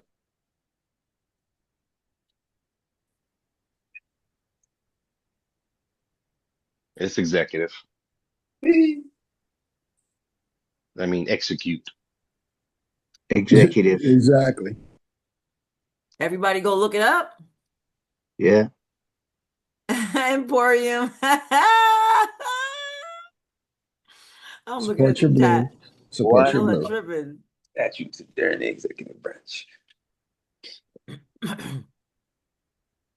We got executive branch agents talking to us. At the pleasure of the governor. Exactly. Absolutely. That's why Steven said, "What does the government want with me?" And I'm It's sure separation of powers. a lot of people couldn't figure out how come he's talking about the governor for a policy officer stop. And they answer that question. You're not a So that would newbie. be under the mayor, and then who's under the mayor or over the mayor? You're in the army now. That's why that's County why commission. that's County why commission is Farley over sued there. the governor of California, and they said, "Oh, of course we can regulate speed limits," but of course, he sued his wife too. That was when Reagan was in office. He sold he sued both the Reagans. Right, right. It was hilarious. Yeah, it was. He sued Nancy and Ronald. That's He was like, crazy. F the both of y'all. And they were backed out of that like a snake oil salesman and a Texas tank count. They tried to get it dismissed. The judge was like, hold up now, hold up. The guy might have a chance. She's Y'all an better get rid of that accomplice. ticket. She's an accomplice. She was actually the ringleader. If you guys really followed that Reagan stuff, she was the ringleader. Yeah, but And this I'm guy like, got a traffic ticket when he was mayor in California and sued the both of their ass. Not as the yeah, president. They deserved it. They did deserve it. wow, They wow. deserved it. She was probably a ringleader then too. Maybe, but he sued Ronald and Nancy. He was like, "Come over here, Nancy. You ain't out this bitch." That's why she had a ring on. Wow. They are married. Number I mean, y'all but are he was hilarious. acting in the public office, Filing He was jointly, and or he still put her in there. Yeah, and that's right. That marriage is a public office too. he made them file. He made them file jointly. So what Married if and filing jointly. Yes, he had them. He Audited. had There them you liable go. jointly and severally. Audited. He audited him. Well, marriage is a public license, a public office. We don't know how those people married. We ain't see nothing. So we didn't y'all see are the hilarious. license. We We didn't didn't see the see marriage anything. license. They see Okay, none of We that. didn't see nothing. They I'm just just say they saying. married. let's play real lawyer and All presume right, it. let's continue, Yeah, guys. y'all are hilarious. Number five, guys. Number five. Do not resist physically, That's even if important. But go ahead, continue. I'll wait till you finish this sentence. even if unlawfully detained. Maintain peaceful composure. Any physical resistance can escalate to use of force or criminal charges. Correct. Even down to tensing up your body. I've watched a number over these last couple of months body cam footage, and YouTube review videos of body cam footage, and just somebody, if they pull them and they go in that direction, but as soon as they try to prevent themselves from falling, they will treat you resisting yourself from falling as if you are resisting arrest. And Yeah, that's a tough furtive. space to be in. But go ahead. So if What you you say? Furtive. flinch, so if We you call it flinch, furtive movements, and that's when they shoot you. And Learn still how tell to you to stop resisting. learn how to Yeah. fall with your hand behind your back. Indeed. Furtive movements. Let's continue, guys. Let's not get Continue. off into the segues. Why? Correct. Why this script works. Go ahead. Somebody. It honors the Fifth Amendment right against self-incrimination. Shut the fuck up. Are you AF. on TikTok, Malika? My bad, my bad. You on TikTok, my bad. was As long that as you don't start calling constitutional? everybody a F N word, I think Was you'll be that all right. that was constitutional, right? Constitutional English. Let me stop. Before. Go ahead, Rich Man. It triggers the Fourth Amendment protection against unreasonable seizure. It draws a jurisdictional line. Are you a suspect or not? It creates a public record of constitutional violations in real time. It is non combative, peaceful, and lawful. That fourth bullet is amazing. Can you read that fourth one again, Rich Man? Please. And thank you. It creates a public record of constitutional violations in real time. Sheesh. If it's recorded. It's always recorded. Remember the premise? Or do we need to go back to the beginning? Let me A read it body again. cam? Let me read it again. I want my daddy's records. A policy enforcer has initiated a roadside stop Oh, the and camera's approaches recording. the window. The camera is recording both via the officer's body cam and our friends-in-law's own recording device. Gotcha. Continue. License and registration, please. No, we don't have to do that one again. Let's go back. Lene Let's is go. I ready. feel like She I'm got it being Yes, pulled down, over Lene's boy. like, right She I'm got now. it ready. down. I'm gonna nail these lines for this She is officer. ready. I love it. I I feel like I'm love being it. pulled over right now. She's quick off the hip. Lene All right. gonna pull y'all ass over. Y'all lucky she on the right side this timeline. Hey, yo. Mhm. Special warnings. All right, I yield. Whoever's reading, go right ahead.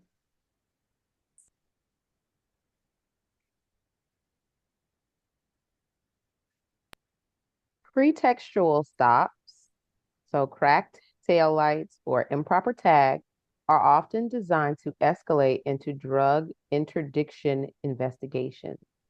Do not offer any information beyond this script. Please read that last sentence you just read again. Do not offer any information beyond this script. Because you would be incriminating yourself. I yield, sis. Continue. Ice, ice, baby. Do not reach for documents unless you are explicitly told you are not under criminal investigation and are free to go. Man, do not reach for documents unless you are explicitly told you are not under criminal investigation and free to go, unless, of course, you want to bet. Pop, pop. That goes back up to that flinch thing, doesn't it? Reaching for documents. I suggest we start praying in our minds and in our hearts. Not out loud, of course, because you start exercising demons, they might strike you. But in order to stay calm, do whatever you do. Call upon whoever you call upon and stay calm as best as you Box can. breathing. That's right. Oh, Breathing. so you're saying speaking constitutional English, not in tongues. Officer, you looking for that bag of white powder I got back there? It's real gold metal. It's a Wow. big one. I got a kilo of that. You frying chicken? Let me stop. What? He said it's gold medal, so it's flour, right? Ample recitation practice, y'all. Yeah, go ahead, y'all. I yield. Don't Who's you reading? touch Go my ahead. watermelon, I'll break your fingers. Have Jesus your Christ. watermelon, have your watermelon, have your friend-in-law rehearse the following aloud in private training circles. Before I comply, I have two questions. First, are you conducting a criminal investigation? Pause. Am I the subject or the witness? Pause for reply. I reserve my rights to remain silent and do not wish to obstruct your investigation, or I have nothing further to contribute to your investigation. Am I free to leave? Powerful. Very, very powerful. I yield. Legal foundation.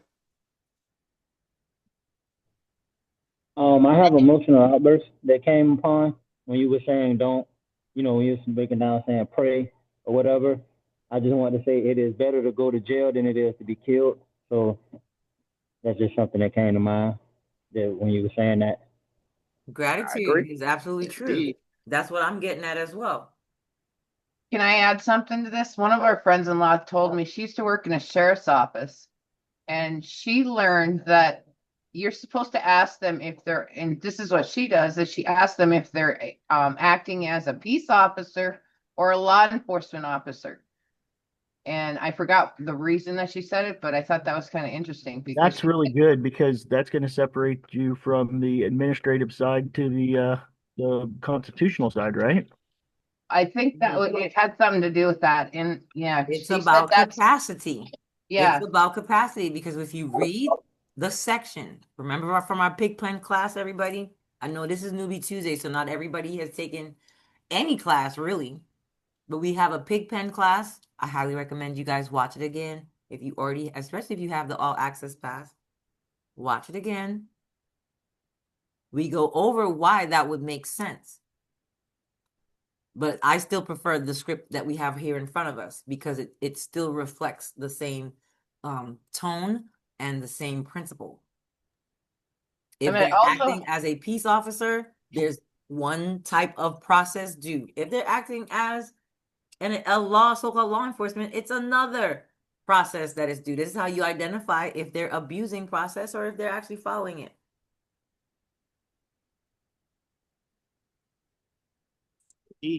Okay, legal foundation.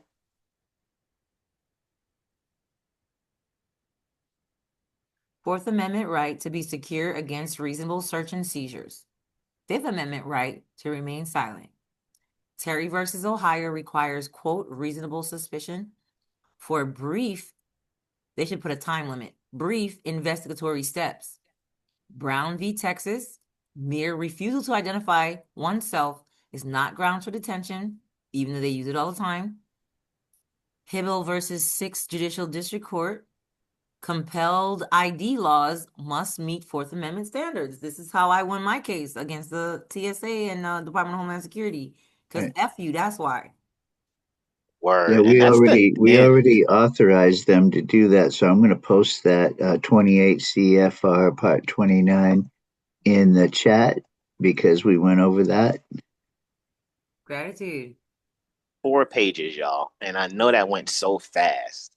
And it doesn't seem like 4 pages. Of course, double spaced, but it's 4 pages nonetheless. And I trust that this is helpful. And like I said, it's a part, I think it's a part, right? Linnea, I'm not sure if it's there yet or not, but I know it will be a part of the Newbie Tuesday guide so that you guys will be able to rehearse this, as it says, in your own private training circles. All righty. So that you can begin neutralizing, like the title here, neutralizing street cop training and other encounters. Do we need to, while I'm sharing screen, do you need me to share that street cop training video right now so people can see it I here thought you were as going to well as share on it first. TikTok?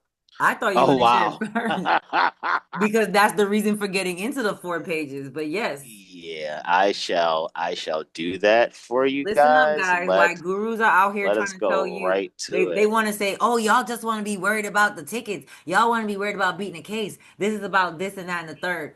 Bro, we hear you. We hear all of that. But also, there's lots of us who have given tribal IDs and other types of IDs, and it don't just make them go, oh, sorry, your highness.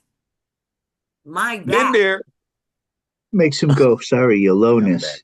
And to tell people that learning how to beat a case, regardless of what ID you might show them, if they do not yield, learning how to beat a case is somehow a band-aid and not a solution that you can exercise. Hey, Malika. Go ahead. So File free in the app. I think people don't really realize how important the Fourth Amendment is, because it's not just if you get stopped by a cop, for your car. We're talking papers, persons, papers, houses, and effects. That is, bro, you talking about the Constitution? That's that white man shit. That ain't for right, you. right. That's not for nobody that got brown eyes and Oh brown my hair. God. Oh Be my pale skin. God. Let me tell you about this No, X-Rail no, and the no, birth but certificate. seriously, See, you don't understand because you nobody really knows pale. You about it. see, that's why you can't be listening to these Albions. I'm just, y'all know I'm fucking. Yo. Hey, But you understand what yo. I'm saying? Like, isn't it the most important of all those amendments? Because it protects your whole everything of your And the whole. state equivalent, and of course the state equivalent. Exactly. So I don't need to slam my birth certificate down on the counter? No, see, bro, you supposed to be slamming your tribal ID down No on the counter voluntary this time. seizure? That means you ain't joined the right tribe because you don't know your history. Yo, Y'all gotta be joking right now. I don't think the policy officer is competent to discuss my history and Greetings, this greetings. or that. Are even in his jurisdiction. y'all are hilarious. If you didn't man. file with Let's us get past last year, this just ad. file with TurboTax Do It Yourself by February 28th. No matter your tax situation, Hey. Get the They TurboTax app forced it on now. us, I guess. I thought it was only the skip button. All That's right, not so a that's tax. one pair That's of not a prescription class. glasses. You This gotta one pay is for each anti-reflective there. lens Good coating. Lord. Terminate There you go, taxes a right? class. Terminate In taxes. October 2021, about 1,000 police officers attended a private police training conference in Atlantic City. What we found was really disturbing. I'm not sure the guy who's recording you like, I am not a citizen of the United States under Act 1260. Let me just pause so you guys can really see his name. Benigno. This is the Yes, Benigno.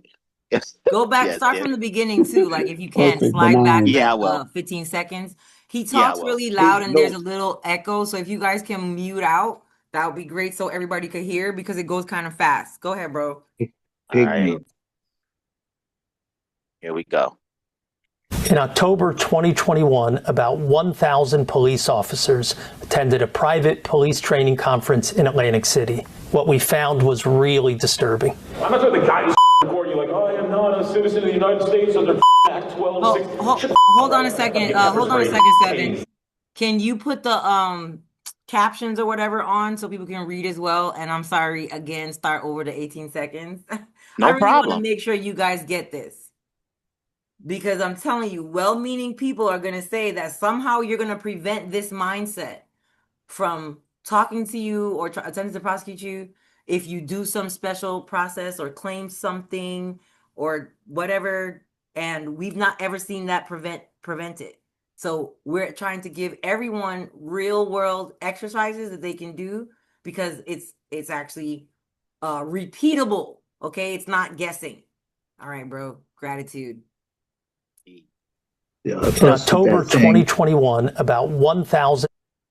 Yeah, just doing it. In October 2021, about 1,000 police officers attended a private police training conference in Atlantic City. What we found was really disturbing. I'm not sure the guy who's recording you like, I am not a citizen of the United States under Act 1260. Shut the up, right? About to get pepper sprayed, tased, windows broken out, motherfucker. Welcome back to the Civil Rights Lawyer channel. In this video, we are going to talk about this report that came out in New Jersey from the acting comptroller that looked into this private law enforcement training firm, training approximately 25,000 to 30,000 cops nationally on an annual basis. Well, they investigated this one particular course being taught, the Street Cop Conference in Atlantic City, New Jersey. Almost 1,000 police officers showed up to be trained. And now, according to the Attorney General of New Jersey, all of these officers have to be retrained because there were problems. I've made it very clear to all 38,000 sworn officers and their leadership that no one should be attending street cop training. Before we get into the specifics of what they taught that was wrong, legally speaking, here's a few of the greatest hits from the conference. I don't want to hear his exit. I don't want to fucking die at like 91 with hookers and cocaine around me, you know? So, hey, we watched your body cam videos. We don't think you got a voluntary consent. Here's 7 pieces of case law, fuckhead. Stop trying to bag the 19-year-old dispatcher. I would be remiss if I didn't remind you or let you know that I have a 3-inch dick. I'm not the one with the 1-inch dick. I watched this car come off the highway, and I fucked the shit out of the female driver. She doesn't want to fuck me back, though. And when I began to research the guys involved in teaching these cops, it's no wonder why they now have to be retrained. Look at this one in particular. This was something he said during this conference. In the South, it's the Wild Wild West, South, wherever. You don't believe me? Run from Georgia State Patrol. Run from me. Somewhere along the chase becomes neither confirm or deny there's some videos out there with me doing just that. Obviously, what is the first thing that I went and did when I heard him say that? I searched for the video. Check this out from just a few months ago. First on the news at 6 o'clock, a Reserve West Baton Rouge Parish Sheriff's deputy who shot into the back of a fleeing car is facing charges tonight. Sean Pardazzi was fired in February, months after the initial incident took place. He's now facing charges of illegal discharge of a firearm and obstruction of justice. Vehicle in park.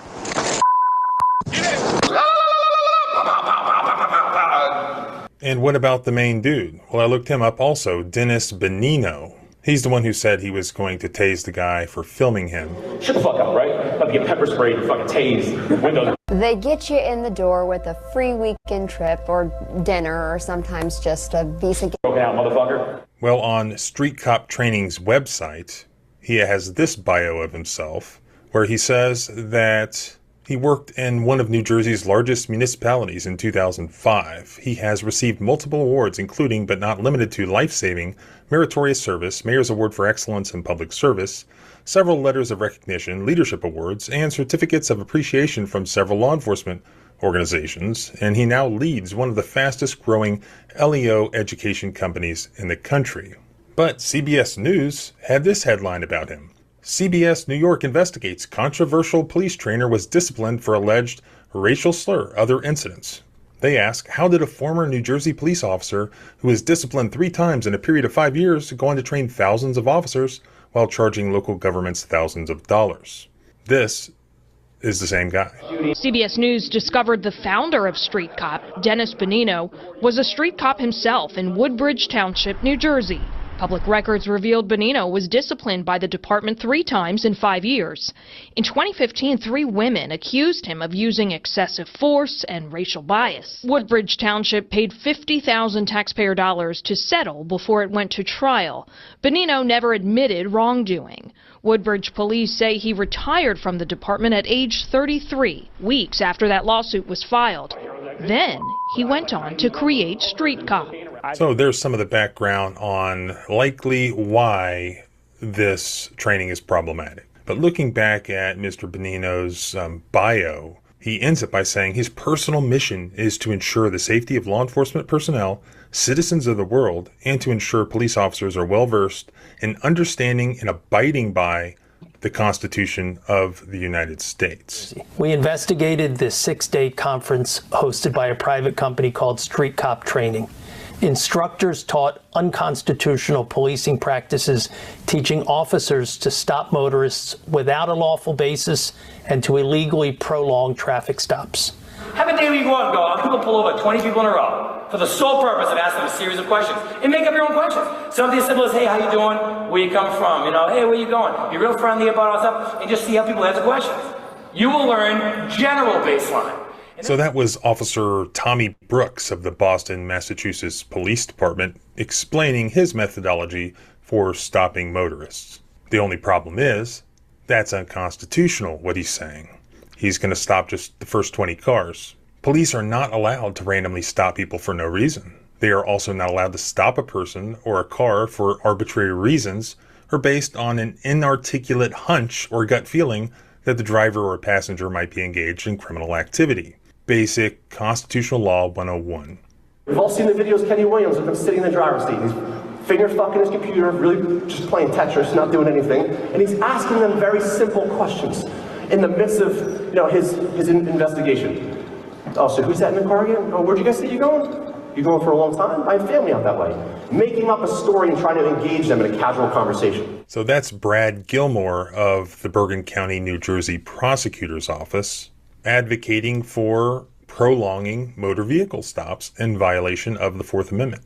During a vehicle stop, police officers are allowed to make ordinary inquiries incident to the stop, such as checking the driver's license, car registration, and insurance, and running a check for outstanding warrants. While making those inquiries, officers are allowed to ask questions of the driver and passenger, even if those questions are unrelated to the justification for pulling over the car in the first place. But officers are not allowed to perform those inquiries in a way that unreasonably prolongs the stop. Absent some other justification of further detention, once the mission of the stop is complete, whether it's issuing a ticket or a warning, the police officer must release the motorist to go on their way immediately. If the officer detains a motorist for any additional time in an effort to develop additional reasonable suspension to justify a search or further detention, or to request a canine sniff, the stop becomes illegal, and all evidence obtained from that point forward, whether guns, drugs, or incriminating statements, likely will not be admissible in court. Again, basic Constitutional Law 101. In Indiana, speed limit for trucks is 65, cars is 70. There's no fucking way that any car should ever be behind a semi if they have the ability to pass it. So when you do that, if you're coming through Indiana, I'm gonna fucking stop your ass. Like, he has the whole left lane to pass this fucking semi, but he's gonna sit right behind it. It makes zero sense. It's not logical. So that's instructor Kenny Williams, a sergeant with the Hobart Police Department in Indiana. And that was him, you could see in the last clip, unlawfully prolonging a stop by sitting a driver in the front of his patrol car and pretending to type on his laptop the entire time that he has the driver sitting next to him. But rather than conclude the stop at that point, Williams continued asking the motorist questions and then explained to the conference attendees that he ultimately found a large quantity of drugs in the car. However, on the facts shown, there was not a lawful basis for instructor Williams to prolong the stop at that point. By the way, somebody get that guy a lawyer. I mean, he's probably sitting in prison somewhere, and the police officer who arrested him has admitted to 1,000 other cops and the internet that the entire stop was illegal, violation of the Fourth Amendment, and therefore the drugs that were seized in the vehicle should have been suppressed and he should not be sitting in prison. And here, Kenny Williams states that in Indiana, the speed limit for trucks is 65, but for cars it's 70. And in his opinion, there's no effing way that any car should be behind a semi if you have the ability to pass it. If you're coming through Indiana, I'm going to stop your ass all the effing time, even though you could be totally legit. In support of that point, Williams showed video footage where he pulled over a car that was driving behind a truck and committing absolutely no crime or traffic infraction. The video proves that. So he makes a stop and he documents it and he teaches it to other cops where he's literally violating the Fourth Amendment by pulling somebody over in the complete absence of any reasonable suspicion that a crime or infraction has been committed. Again, basic constitutional law 101, not only being taught incorrectly or ignored, but teaching them to violate the Fourth Amendment. But wait, there's more. Now, some of this is less important than the constitutional law stuff, but you start to get a picture of why cops behave the way they do when you see how they act behind closed doors and how they teach each other. Remember, the audience is interacting with all of this very positively, as far as I can tell. Never sue the other driver after a car accident. There's a better way to get paid a way bigger check without having... They denigrated women and racial and ethnic minorities. I don't want to hear those exit. I want to fucking die like 91 with hookers and cocaine around me, you know? Why wouldn't that be your goal and objective? Like I'm on vacation in Colombia, money, and these girls like are not as wealthy and they need to do things to make money. You're trying to get a little booty poo nanny poon tang, whatever the hell you call it, okay? There's an approach. You don't walk up and say, "Hi, what's your name? How old are you?" Sounds like casting couch, doesn't it? They promoted a warrior mentality and glorified violence. There's nothing else I'm good at. I love violence, I love fighting, I love shooting, and I fucking love freedom. It wasn't that long ago that we were drinking out of the skulls of our enemies. Like, you know, like, I'm gonna fucking murder this guy, then I'm gonna take his head, then I'm gonna cut his head in half, and then I'm gonna boil his skull, and then I'm gonna drink out of that skull. To be clear, what Tim Kennedy is saying could be perfectly appropriate to an audience of people training in MMA or Brazilian Jiu-Jitsu, or even high school kids on a football team. I really wouldn't even have a problem with that. But here we are talking about training police officers, agents of our government, to interact with us, American citizens. They belittled internal affairs. We get kicked in the dick one too many times, when we get in trouble by IA, when we lose our motivation and inspiration. I harped a lot on all the negativity. How many times I got kicked in the dick because they didn't want me to go out there and hit a trap, and they didn't want to hit money, they didn't want to hit me kilo. I hit 15 kilos, I hit 300,000. I'm still getting yelled at. I'm still getting yelled at. Somebody with some kind of fucking thing on their shoulders or neck collar or fucking whatever. Say, hey, we watched your body cam videos. We don't think you got a voluntary consent. Yeah, here's 7 pieces of case law, fuckhead. Stop trying to bag your 19-year-old dispatcher. Get a fucking life. They dehumanized civilians. You don't like treating turds, right? You're like, fuck them. The ambulance can take care of them, right? And I had a problem treating, gangbangers and the people that were the pieces of shit of society, right? I had a great mentor that told me, well, Sean, guess what? That's a live tissue lab, bro. Anytime you can come to one of these shitbags, absolutely do the best you can. Absolutely, because what if he gets hurt, right? Or she gets hurt, or he gets hurt, then I can perform that flawlessly because now I've had some reps in. Everybody get that? Everybody with me on that? They made jokes about their genitalia and harassed members of the audience. All right, so normally in my class, we open up that beer tap and I just start spraying people with information. But today, you guys are just gonna get the tip. I would be remiss if I didn't remind you or let you know that I have a 3-inch dick. I'm not the one with the 1-inch dick. I watched this car come off the highway, and I fucked the shit out of the female driver. She doesn't want to fuck me back, though. That's not an 18-year-old kid dressed like Jesus coming eastbound out of Trenton. It's a 75-year-old black man, a change in drive behavior, came into a gas station, and I'm like, what the fuck? And you know what? Shame on me, because I look in there and I'm like, oh, got a couple small rubber bands. And all I'm doing is asking, hey, what's up with that? And believe it or not, according to CBS News, well, maybe not in New Jersey anymore, but in other states, apparently this training is continuing to happen.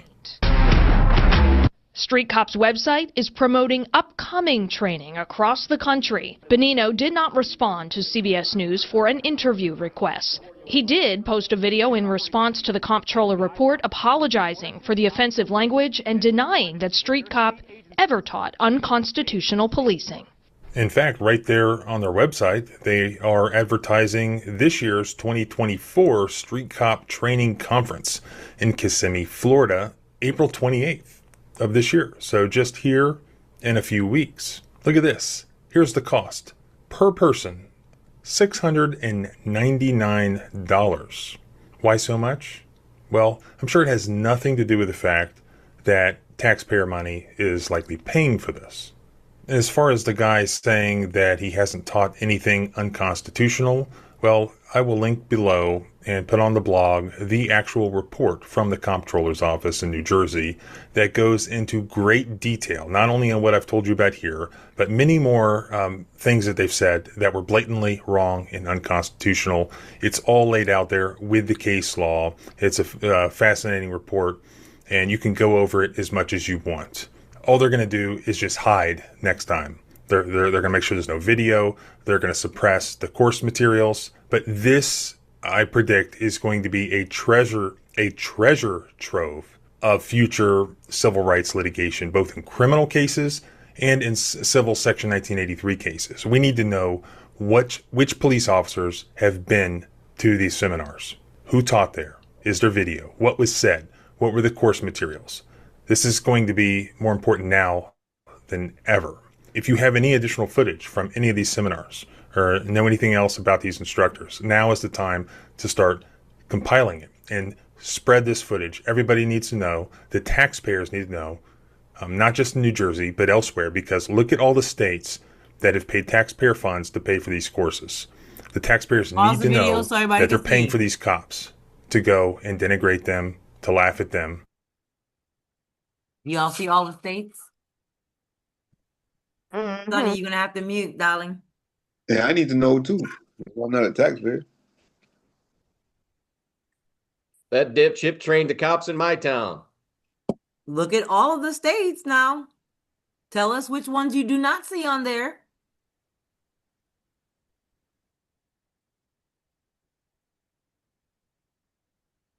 California. Sure, scroll back some. Yeah, if I scroll back some, you'll see it. Just go back like 2 seconds in the slide. Washington, D.C. Let's see. Let's start again. And ESQ, or on Facebook at the John H. Bryan Attorney at Law page. Hold on, let me see if I can Yeah, you got to go back like 30 seconds. All right, everybody see it starting from the top. Arizona. Just to pay for these courses. Alabama. Okay, damn. Okay. California, right there at the top. They got New Hampshire on there. Damn. I don't see Nevada. That's because we didn't scroll down yet. I don't see Alaska. Is Alaska on there? Went to the Arizona training. Alaska doesn't seem to be on there. They removed them. There's no need for it to Oahu. for us to assume that there's any state that's not on here, because we can always check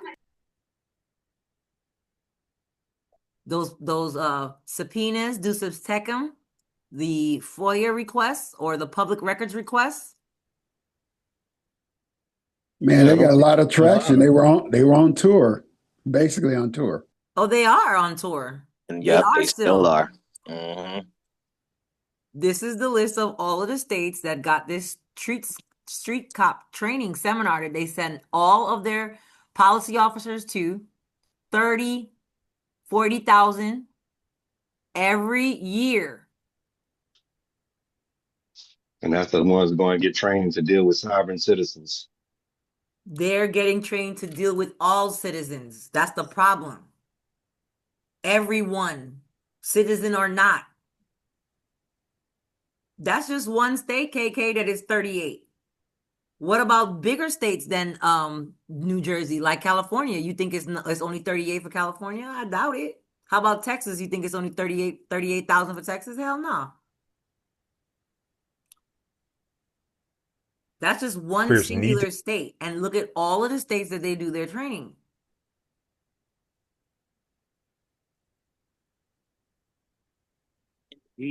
Know that they're paying for these cops to go and denigrate them, to laugh at them, and to celebrate and teach each other how to violate your constitutional rights. So as always, thanks for watching. Please subscribe. Pause right there. Teaching each other how to violate constitutionally protected rights, not rights that you might have because of whatever you may claim to be, that should still be protected and are protected by the Constitution. They're violating everyone's rights. That, to me too, first lady, it looks to me like every single state. Did anybody catch one that's not on there? Nevada.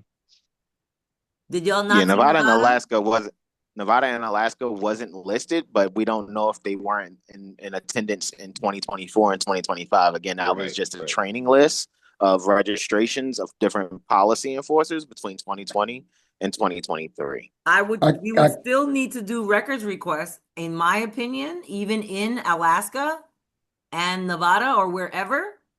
I would still do the request to see which cops were sent, because why would they be exempt? I counted 23 states in the first column and they looked even. So there you go. So I want to show one more thing, Malika, because I know I kept bringing up, and I hope it's there. But it was Dennis Bonino's short, and I told you guys they'll use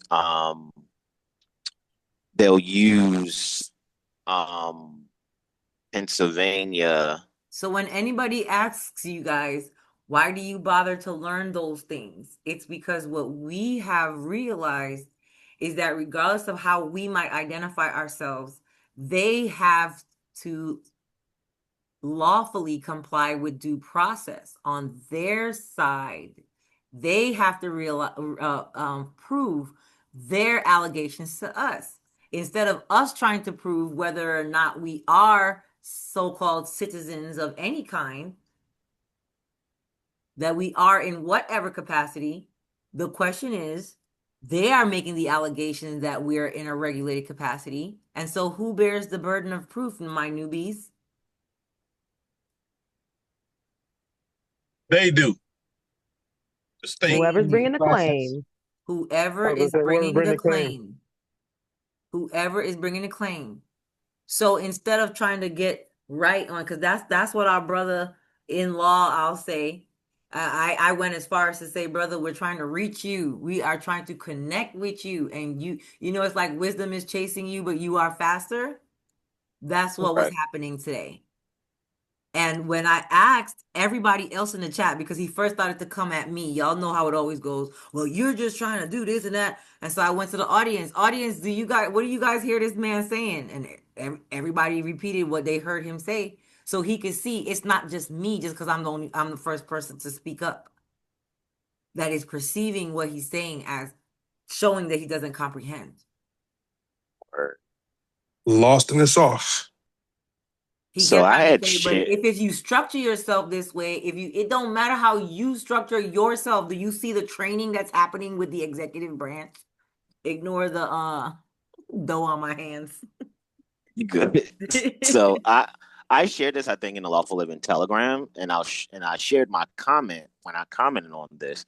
I don't think this guy has posted maybe in 3 years or so. So, but we'll see. Yeah, pull up his... Under the Fourth Amendment to the U.S. Constitution, is a police officer permitted to order a passenger out of a lawfully stopped vehicle during the course of a lawful motor vehicle stop? And the answer is yes. And it was decided in a case called Maryland v. Wilson, 1997. A Maryland state trooper made a traffic stop in the Baltimore County area. Upon making the traffic stop, they had Mr. Wilson, the respondent, step out of the vehicle. When he stepped out of the car, The cocaine that he had in his lap fell to the ground. He was subsequently arrested and charged. Wilson came to court and argued the police could not have him step out of the car because he was a passenger in a vehicle that had been stopped merely for speeding. But the U.S. Supreme Court disagreed. In their opinion, the court cited an earlier case called Pennsylvania v. Mims, which decided a police officer did not need reasonable suspicion to have a driver step out of a car during a lawful traffic stop. They now decided to extend to passengers as well. The reason the court made these decisions, I know, right? That's the whistle right because there. of safety factors. I know, right? And it's Everybody's funny. gonna listen to him and let him get past that part because he's talking real fast. Y'all hear that? That's all. The charlatans always be talking fast. And that's why I made sure I commented, as you guys can see, 4 days ago, and I wanted to correct my typographical errors. That's why it's edited. And I said, and again, the quote, protected rights violating street cop training founder, end quote, Dennis Bonino speaks fast as he takes case decisions out of context in order to promote and justify escalating encounters that, one, are tortious breaches of duty, and two, a means to intimidate people into what results in economic coercion. Ooh. Hashtag abatement, hashtag motion in Lamine, hashtag motion to suppress, Yes. hashtag tort claims. Use as needed. Be and stay competently vigilant, my friends. I love it. Stay thirsty, my friends. Indeed, indeed. So that's why I just wanted you guys, like, and this is no way, shape, or form promoting this guy. It's just that He needs to be promoted. All promotions ain't positive. He needs to be promoted. Everybody needs to know his name, and y'all know what to do after that. Didn't he have a brown shirt on? A brown shirt with the little swastika? Wow. Wow. Wow. A crooked cross. They call it crooked cross. Hilarious. I'm just saying. UPS? Y'all need some help. Stop it. That's underhanded pickle swipers. What can Brown do for you? What can Brown do for you? So this is why here, and I'll just go to the last page, why our sample recitation practice is, it was practiced today. It was reviewed today. Because for me, I gotta admit, and again, this is a shout out to my wife, right? Shout out Lotus. She will watch these police videos, and I was like Malika, I don't want to see it. Oh, it just gets on my nerves. It make my belly hurt. I wish I could watch it. I can't. And then when I started watching them, and then I saw how many YouTube quote unquote content creators are doing body cam review. That's when I thought, I was like, what if I start doing body cam review? But I'm not about to do that, just yet or even now. But as I observed everyone else's body cam footage, I was just taking notes. I was like, hold on, that's a violation of this. And I'm just taking notes. And then I came across John, the civil rights lawyer, right? And then when I saw the street cop training, that's when I was completely all in. I was like, oh, this is the reason why. And I get it, especially in the New Jersey area where there's a heavy concentration of Moors, New Jersey, Pennsylvania, New York. I'm from Baltimore, right? Maryland. So now I get that the street cop training was there to neutralize that what's being learned in law spaces because they got tired of getting their asses kicked on the side of the road. So that's why you have Dennis Bonino and the rest of his cohorts stating that here's seven pages of case law. I'm trying to bag a 19-year-old dispatcher or whatever they're trying to say that's pejorative, right? It is solely because they want to be able to get away with inducing you into economic coercion. You know what I'm saying? So that's why I took it upon myself to go, let me see if I can put something together, especially after the brother was like, here's what needs to be asked in these pretextual stops. Well, go ahead, Stephen. Yeah, they have a secret word for that. They use themselves. It's called badge bending. Yeah. I mean, that's what it is. There was Yeah. actually a Yeah, case it's when funny I you was call it a name, badge bending, because the bot called it judicial choice and expansion. Yes, I That's know. the same exact shit. Word. Go Or ahead, did you see the McGarvey. video? The video oh of the LA Sheriff's Department and all of these guys in uniform were displaying their Titty metal? tattoos. The Banditos, the Executioners, the Vikings. They are like major biker groups in there, and they're showing their Ah. muscles and everything. Oh yeah, I So want to go there. Seven, McGarvey is your okay? Yeah, I realized that peace. yesterday. Yeah. Okay. Peace, bro. How you feel? Peace. All is well, McGarvey. How are you, bro? Okay, I'm doing well, bro. Thanks for asking. When I was in a joint, I had taken this little joint. There's this guy who has a podcast from Behind the Wall and Beyond, from jail or from prison, and there was this guy who did a piece, and basically like there was a county there in California or something that had lost the ability to be insured because they had paid out so many claims, and what they were doing is like whenever they got like a kill, they would bend their badge, and so this guy had did like investigative journalism and reporting, and he was able to like shed light on it. But they were doing a whole bunch of unscrupulous stuff. But yeah, badge bending. Awesome. Indeed. So I just wanted to accent what Hassan just showed us. You want me to stop sharing screen, or Yeah, you want me to keep this up here? You can stop Okay. sharing. Okay. Because the other side of what I just mentioned, since we're talking about badge bending, is this judicial choice. So we started a conversation a couple of weeks ago, and when we were asking a certain line of questioning, this term came up. Y'all see the Was term? that Y'all on see the term? yeah, was that connected with the Social Security Act where the courts just It was all of the acts. I don't think you were, I okay, don't know if you were here for that call, Stephen, but what we did is we went over all of the Reconstruction acts that were between 1930 and 1940. right? So it's all of those acts, and it's of course might include that one. I don't recall the whole list off the top of my mind, but I think it was like what, 10 of them, guys? Wow. The different Reconstruction acts between 1930 and 1940. Y'all want to pull it back up? Yeah. Yeah, it was quite a few. It was quite a list. So this term came up. Y'all see the term?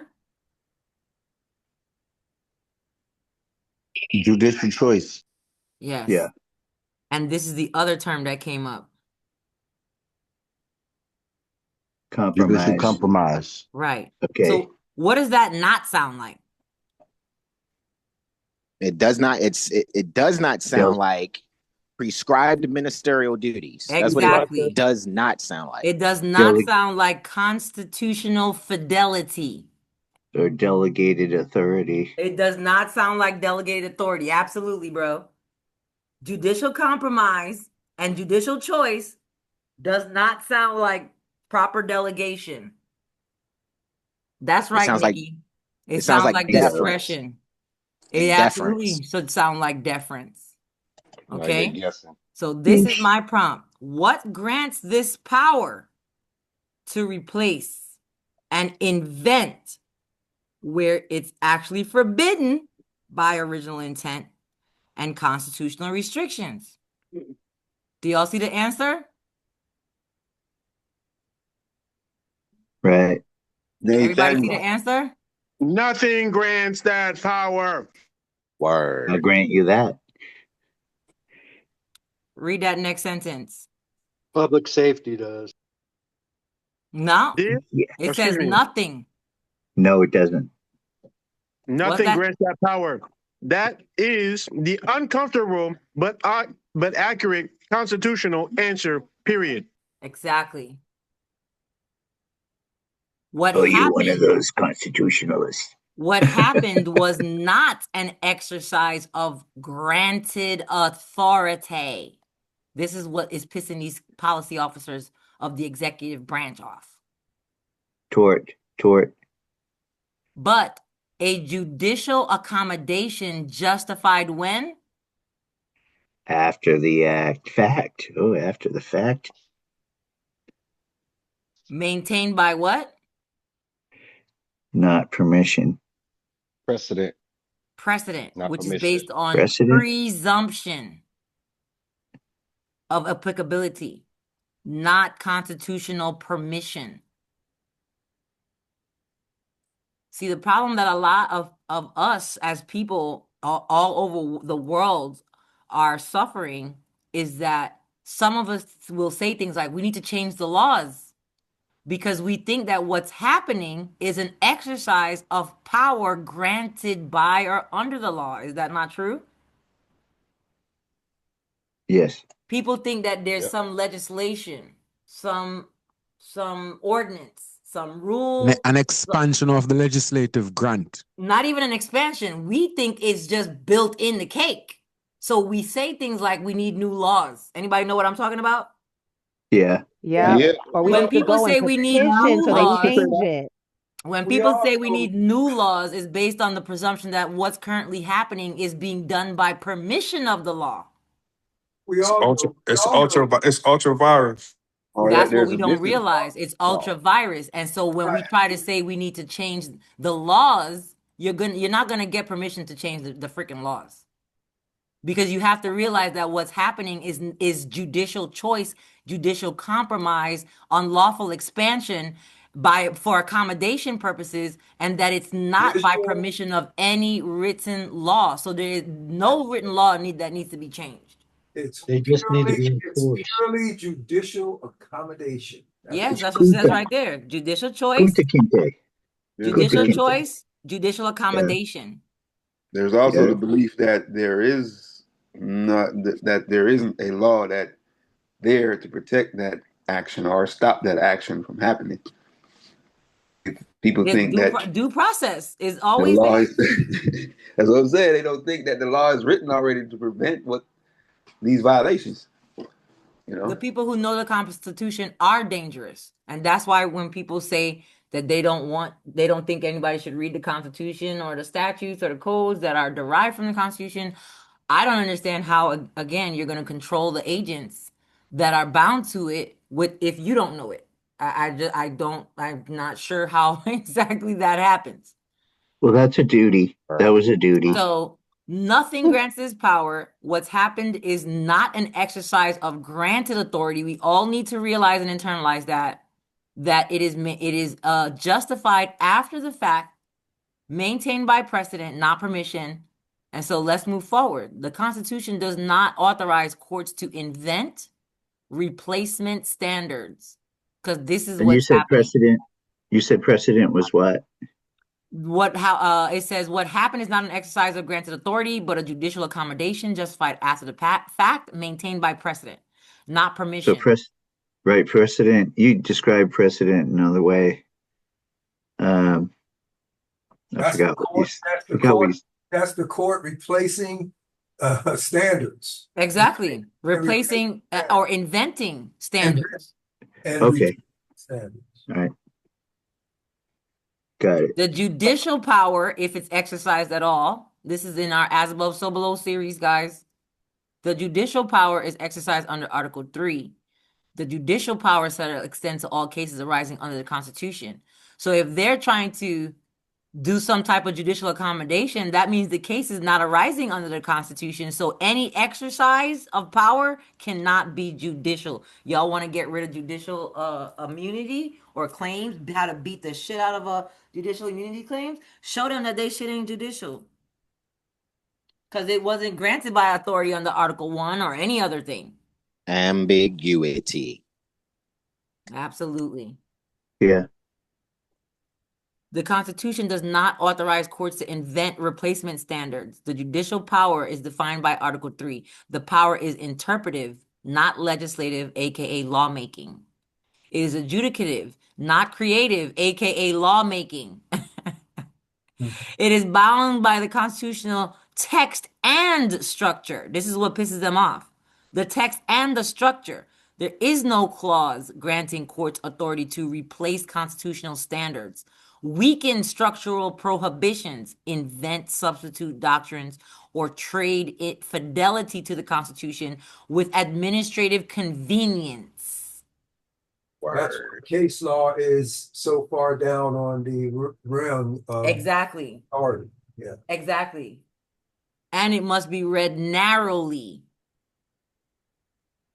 So the answer to your question is straightforward. There is no constitutional grant of power allowing courts to replace the non-delegation authority or other doctrines with invented standards. Word. Okay, now let's go forward just a bit. You already know it. Look, well, maybe not. What courts actually did, the courts didn't say the Constitution authorizes us to weaken non-delegation or any other protection. Instead, they did something much more subtle and dangerous. Pay attention, guys. This is dangerous. What does that say? Recharacterized. Yeah, recharacterize what counts as legislative power. Forget Congress. Exactly. There you go. That's what I'm talking about. That's how to participate in class. Put what is being said in your own words. This is literally forget Congress. Forget what they said. Forget the Supreme Court. Forget Congress. This is the charter. By redefining, you see how often they're using the recategorized, redefining. Delegation as what? Policy guidance rather than lawmaking. Don't worry about that Constitution. That's just a suggestion. Yeah. Mm-hmm. Continue. Technical discretion rather than sovereign authority. And execution rather than legislation. Uh-huh. So they're operating from the executive branch. That's a problem. No separation of powers. They're not even There you operating from the go, executive branch. ASF got it. No But many- separation of powers if you're doing this by the redefining. That's why there's so much infighting now amongst the branches. Making their own Congress legislation. has got no control over the executive. If they were operating from the executive branch, they would respect the other branches. But Right, but they're ministerial just officers do they're not. just trying to muddle separation of powers. That's the main thing. When it Right, serves but- them, they want to sit in the executive, and then when it serves them, they want to sit in the legislative. You don't get to play that. Right. So they're playing ministerial officers do not exercise discretion. The courts avoided and do currently avoid admitting they were altering a constitutional rule. They don't want to admit it. They're altering it. They're making us believe that this is just how the way things go. That's what attorneys actually tell us. That's just the way things are. I can't go against the state. Word. But guess what? This relabeling is not what? Authorization. And our ignorance is also not authorization. 100. Why this is forbidden under original constitutional structure, ASF already started to say it. Under the original understanding of the Constitution, legislative power is binding rules of conduct, not just a suggestion. But the statutes are bullshit, Malika. I mean, we are subject to the I never believed that. I never bought that. From jump, nobody could convince me of that. I was like, but I'm trying to control who swore an oath to this shit. How could it not? Why would I not? I don't understand how I would not read that. Then what I'm supposed to read? The Quran? The Torah? Genesis. Specifically, right. Genesis. This was no, he mentioned some Matthew and some shut up, Seven. Execution equals carrying out those rules made by the binding rules, okay? That's what the execution is supposed to do. Say that again, bro. Not to make their own binding rules. Correct. And not judgment. Judgment is resolving the disputes, not making more. So allowing agencies to set standards, define obligations, and impose penalties is legislative power, regardless of what they want to call it. They're exercising the legislative power regardless of what people want to call it. That was supposed to be what the Chevron case was. Exactly. That's what we're talking about. That's why we're tying it into what Hassan just showed you, because that was the training that allowed Chevron to expand. You have these dummy officers out on the street because they're trained by the the attorneys to strum up business for the courts. This is that executive larceny. And Which this is results exactly, go ahead, bro. which results in economic coercion. That's all I was adding to your wisdom.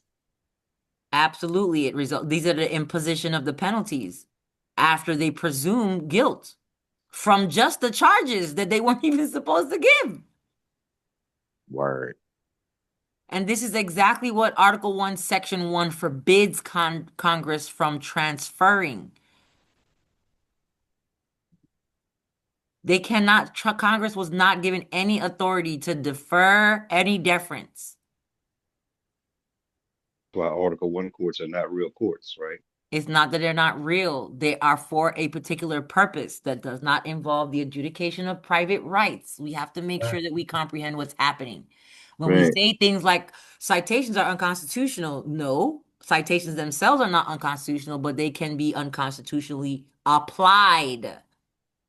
Article 1 courts themselves are not unconstitutional, but they can drag somebody that's not in the maritime admiralty jurisdiction into it. Through the police policy powers. The courts are using the de facto officer doctrine, which allows them to basically screw up, until somebody. But this is not a screw up. This is not a screw up, because you see what it's like. Read this sentence right here. Courts knew this, which is why early doctrine allowed only fact finding and detailed filling. They did not screw up. The court, they know this. I know they know that. So how courts justify doing it anyway? Anybody curious? Without authority. Anybody? Exactly that part, Howard. Everybody. Because no one can really challenge them. That's not true. It's acquiescence. Without due process? How courts justify doing it anyway without authority? Anybody interested? Nobody challenged the presumption. Let's see. No one challenged. Where you going? The necessary and proper clause, Malika? Hey, let's see. Contract. They relied on 4 non-constitutional, guys. What? Y'all ever seen that word? Chanel's. No. Minimum contact, is that one of them? Y'all jumping ahead. That's pre-New Deal. Look at what's number A say. New Deal. What's number A say?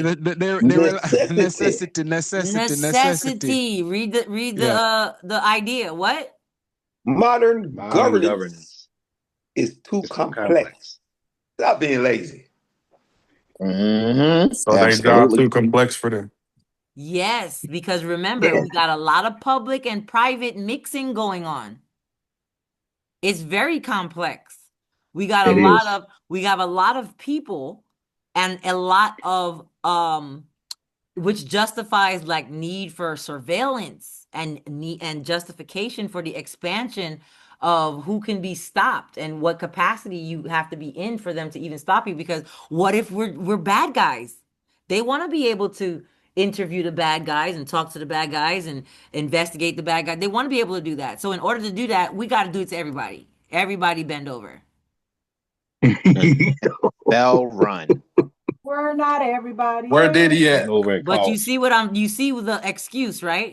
Let's not be dismissive. Let's attempt to comprehend the other side and what is being said.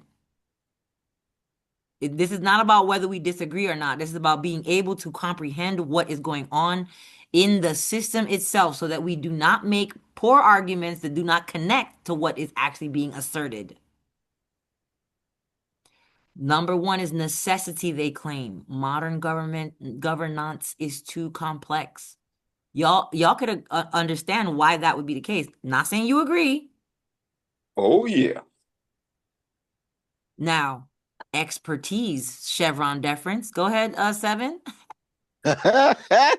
What I say? Expertise. Agencies know better than Congress, quote unquote. How is that even like? How is this even real? Like, how could this even be legit? They think because they deal with it every day, they know better than what Congress know. That's But how every day is based on principles, principles that everyone can know. Where did they get that from? Agencies know better than Congress. Who coined that? I think somebody in the banking families just told them this is the recitals that we're gonna do. I think Fauci told them that. I know who originally said it. Agencies know better than Congress, but expertise is not a delegation clause. Aha! I think that quote is only livable because there were people in Congress who capitulated. Yeah, for the last 100 years, they've Being been lazy. capitulating and making legislation to give authority to the executive branch, and now they're all infighting because the executive branch don't If have you made enough. an unconstitutional, if you did attempt to make legislation and it's unconstitutional, is it legislation? Well, no, it's de Okay. facto. It's de facto, but that's what they've been doing for the But last. I disagree. I think that they've been not doing that. Right. I think that's the scapegoat. Because Yeah. remember, we just went over the fact that there was never no amendment, there was never no actual expansion of any law. Right, I'm agreeing with that. I'm just saying that the history of the legislation has been giving all of this authority to the executive branch, and that's what created the Chevron deference in the first place, because Congress can't enforce nothing. Neither can what I call the laziest branch of the government, which is the courts. Neither of the branch, I call them both two bookends. The executive branch has all the power, and they've been constantly over the last 100 years giving it to it. And that's why Congress said, don't get any big pieces on you. Whether they intended to When you or puke. not, whether they intended to or not, that's been the pragmatic effect. Here goes number 3. C. What does that say? Pragmatism. Continue. Invalidating these laws would destabilize government. Do y'all see that? I think it's for their own purpose, their own purposes. If you want to talk about the real reasons, and people cry and be like, they ignored my writings. They didn't want to listen to what I'm saying. Read that part again. Pragmatism. Invalidating these laws would destabilize government. But what? What's Making the them weak retort? at the knees. Stability is not constitutional authorization. So, in other words, stop trying to keep up your racket, or stop not enforcing the Constitution in order to keep up your racket, which was only supposed to be employed on a case-by-case basis.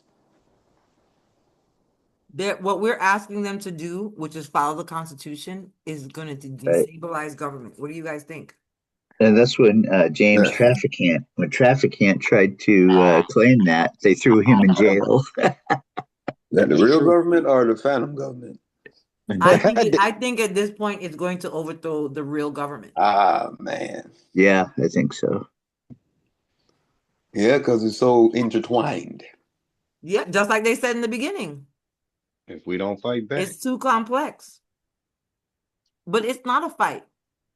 They took an oath to uphold the Constitution. What they're trying to do is use judicial choice and what? Judicial compromise as an excuse to not go ahead, bro. back to not go back to that constitutional fold of government, if I can say it that way. Right. But they don't like being governed by the people. Correct, because look at what we just read. Modern governance is too complex. We can't tell the good guys from the bad guys anymore, so we got to search everybody. Well, the body gets sick in order to repair itself and correct itself. So, if the government got to be sick for a while, then that's what's going to have to happen. Wow. They sick right now. Look at D. Right. Who wants to read D? They real sick right now. Precedent. Go ahead. Already allowed it.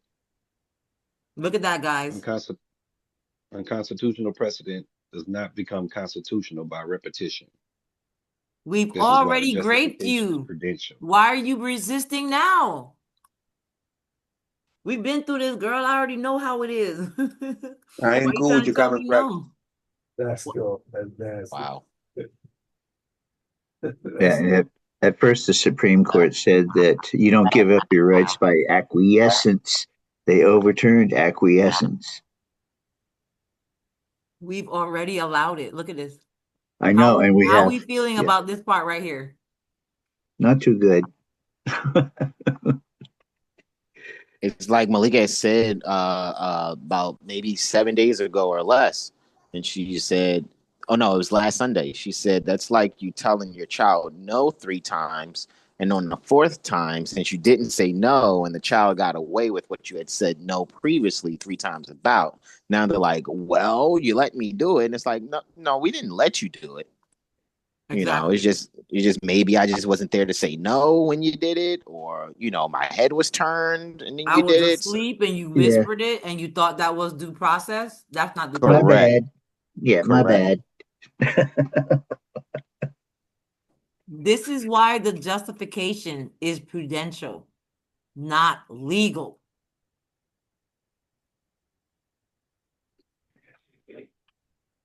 Don't be prudent. We've already allowed it. Anybody pissed I off? know. Yeah, I've seen that years ago. Your parents allowed it, your grandparents allowed it, your great grandparents allowed it. We've been doing it, girl. Allowed all the time. Come take these benefits. No, Keon says in the chat on TikTok, she said that's what they said to her. Yes, But what though? Hassan, that's what we spoke about today when I said that the present system reflect the consciousness of those who have gone before us. Correct. Absolutely I correct. don't care Bro. what my So grandparents were doing. the new system need to reflect those who are here now. Yes, and that It's because our children that are in these positions and us who are in these positions. We are the last generation to stop this. because what I had brought up with Trading Brigade, I said, bro, then that means that because, maybe if it was 100 years ago and there is some precedent set for those issues during that time, I'm not saying that the principle or the character of those issues aren't still present. It just may be presenting itself in another way. So we may have to set new precedent for new landmark cases, and it can't not be set because it's like, well, there's no precedent for that, so we're just not going to even pay it any mind. It's like, if we keep going off of that, then I mean, where's Barney Rubble and Fred Flintstone? Because why do we have accelerators on our land conveyances? We might as well just be moving things with our feet. Well, precedence gets reset quite a bit, like Roe v. Wade and the Chevron deference. The issue is whether you can unring the bell of practicality once the horse is out the barn, once the train has left the station. Well, the good news is Chevron has been overturned. And it has been because of the efforts of everybody in here that's been knocking at that door with their constitutional claims for the last 40 years. Mm-hmm. So pat yourself on your back. Woo-woo! If you've been pushing against the deference doctrine, even if you didn't know it was a deference doctrine, before they overturned it in 2023. Word. and Jared Kessie. This is not unique. This is known constitutional failure mode. Did you guys know what stage of the game we're at? Wow. Failed state. If you were confused at what level of the game we're at, we're about to face the final boss, are we not? Yep. If you're in constitutional failure mode. Failed state. This is the bot saying all of this, right? Yeah, but it's not grabbing it from nowhere. No, I know. I know. I'm just amazed that, Yeah, we had a session called Breaking Bot. Operation Breaking Bot. Yeah. And this is how we got to this part. Yeah. Because we started asking about where the change in law happened, because the bot was telling us you can't say it like that. And we were like, why not? Why not? And the bot was like, well, you're constitutionally correct and your logic is sound and you're rational, but after the New Deal, we weren't doing it like that no more. And of course we were like, what? What the hell gave you the right to do that? That's why we started off with the answer was nothing. Nothing allowed them to do that. Yeah, the bot was like, "You guys are spot on. If you jump in a DeLorean and Back to the Future. yeah, power it up 88 gigawatts, and then you can go right back to pre 1935 and win all the cases you like." That's correct, you sir. That's 88 That's miles an hour and that's the reason why 21.1 my main gigawatts. premise Okay, Thank you gotcha. for the correction, Rich Got Goodness, you. man. right, man. I stand corrected. What was that, Talib? I was saying that's the reason why my premise, my query, and my real curiosity is: can you actually put the genie back in the bottle once it's released? Can you unring the bell? Well, Because that's what I said. Chevron deference has been overturned. That's one so way to has stop. Roe. So has Roe, but we still That's got one way to turn it to put it back in the bottle. But if we're moving forward with wisdom, and we're knowing what grounds to stand upon, because when they try to say don't bring that Constitution in here, we need to know why. If they're doing agency deference, they've just admitted that. Yep. And we didn't know what that meant. Remember, all of us used to get together in the huddle and go, I brought the Constitution in there. And the judge yelled, don't bring that effing Constitution in here. And we just tucked tails, started crying, and left. And now we're talking to each other. Yeah, no, I'm in agreement with the fact that it really is detrimentally dependent upon we the people to be able to correct it. And that's the reason why there is so much distraction that's constantly fed to the populace. Mm-hmm. Because my son was like, Mom, are you mass investigating the Epstein files? I was like, nah, son, I'm over here trying to save 80-year-olds from eviction and foreclosure. Yes, the Epstein files, it's the Super Bowl, it's the Oscars, it's whatever. It's every 24 hours there's a new news cycle, there's a new thing. Because to me, everybody's on the list. Unless you can prove otherwise, you on the list. I don't care if that's lack of due process or not. I don't care. If I know your name, you're on the list. That's what I'm saying. Everybody's like, we need to see the list. I don't need to see the list. Everybody's on that shit. Every think it's celebrity rather every celebrity, whatever industry they are, whatever industry of entertainment, so-called music, so-called sports, which is still entertainment, all of that. You know their name, they on there. Oh, that's I think it's morphed. The sports and the entertainment has been morphed together a long time ago. and I think It's it's all of them. rather Go ahead, bro. I think it's I'm just saying, just to add to y'all wisdom, I think it's rather interesting too that a chevron is a military rank insignia also. Most people think the Chevron case was about the oil company. What? If you ask an everyday average person, do you know about the Chevron? Yeah, well, I mean, I see a lot of those disparaging videos where I feel so sad for humanity when they're asked things like, your bill came up to $100 and you want to tip 20%. What's the total? And people came up with all types of numbers, and I'm just over here like, how? How? My total is $100. So I don't know what y'all talking about 20%. I'm just saying, it was just a question. If you were going to pay a 20% thank you fee or gratitude fee or whatever, what's the total? Even if it's hypothetical, they can't come up with the amount. That shit is crazy. 119.999. 99999, right? even if they said that, it would still be like, but how though? What? That's because these smartphones is making the whole populace dumb. But why didn't they ask the smartphone? The smartphone would have gave them an answer. They tried to use their own nonsense and brain. Instead of being smart enough to look it up, they tried to use their own brain. And this is what we got. People were saying 110, 115, like just crazy numbers, 130, like just crazy. But anyway, let's move forward. Let's get back to constitutional failure mode. Constitutional scholars across ideologies, guys. Did you see that? Across ideologies. Not from your backyard, not from your town, not from your county, state, even your country. So they did a peer review and found the answer. Constitutional scholars across ideologies all come to the same realization and acknowledge this. Team also. It means what? That means not just from the red or the blue team. Correct. Both. From all. Everybody, not both. Everybody, Everybody. if you're a constitutional scholar. Now, if you're just a bullshit pontificator, then it might not include you. Wow. Okay. The court sometimes preserves institutions by bending. A word again, bending. Bending. Badge bending? Yes. Rule bending, bad bending, mind bending. Fork bending. Okay, bend over, everybody. Remember. Bend over. Exactly. Structural limits are hardest to enforce because they affect power itself. Yep. What does that last sentence say? Everybody needs to read it. The court chooses. Court chooses system survival over textual purity. I don't know why they didn't.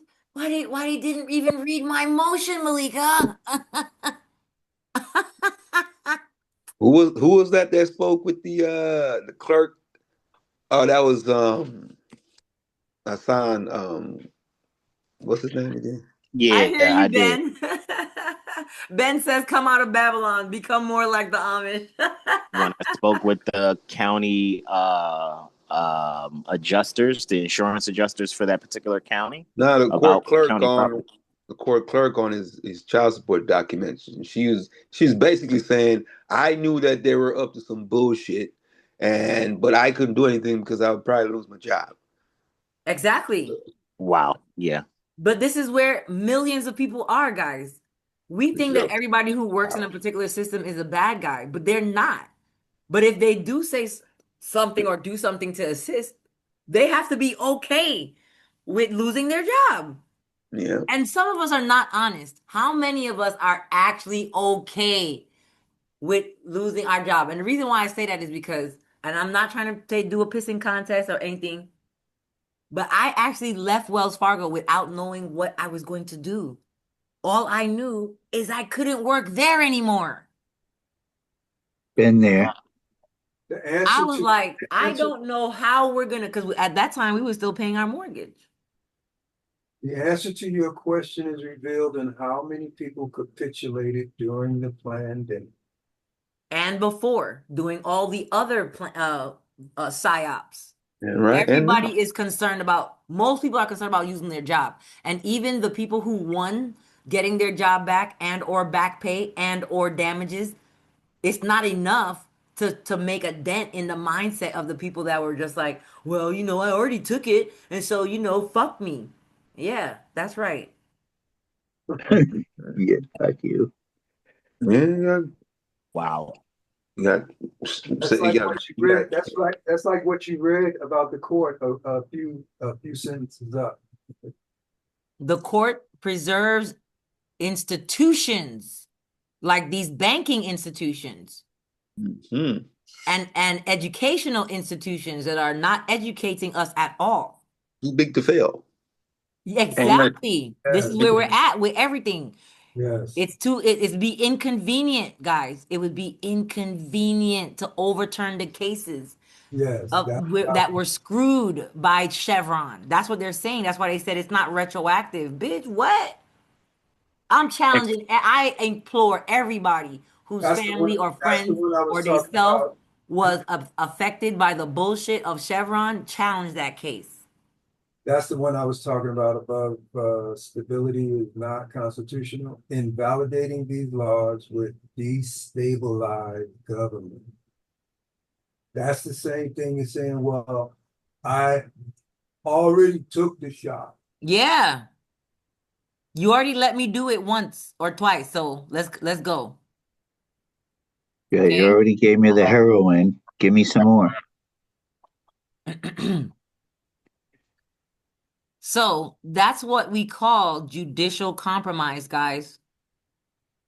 It's choosing, the court is independently choosing system survival over constitutional textual purity.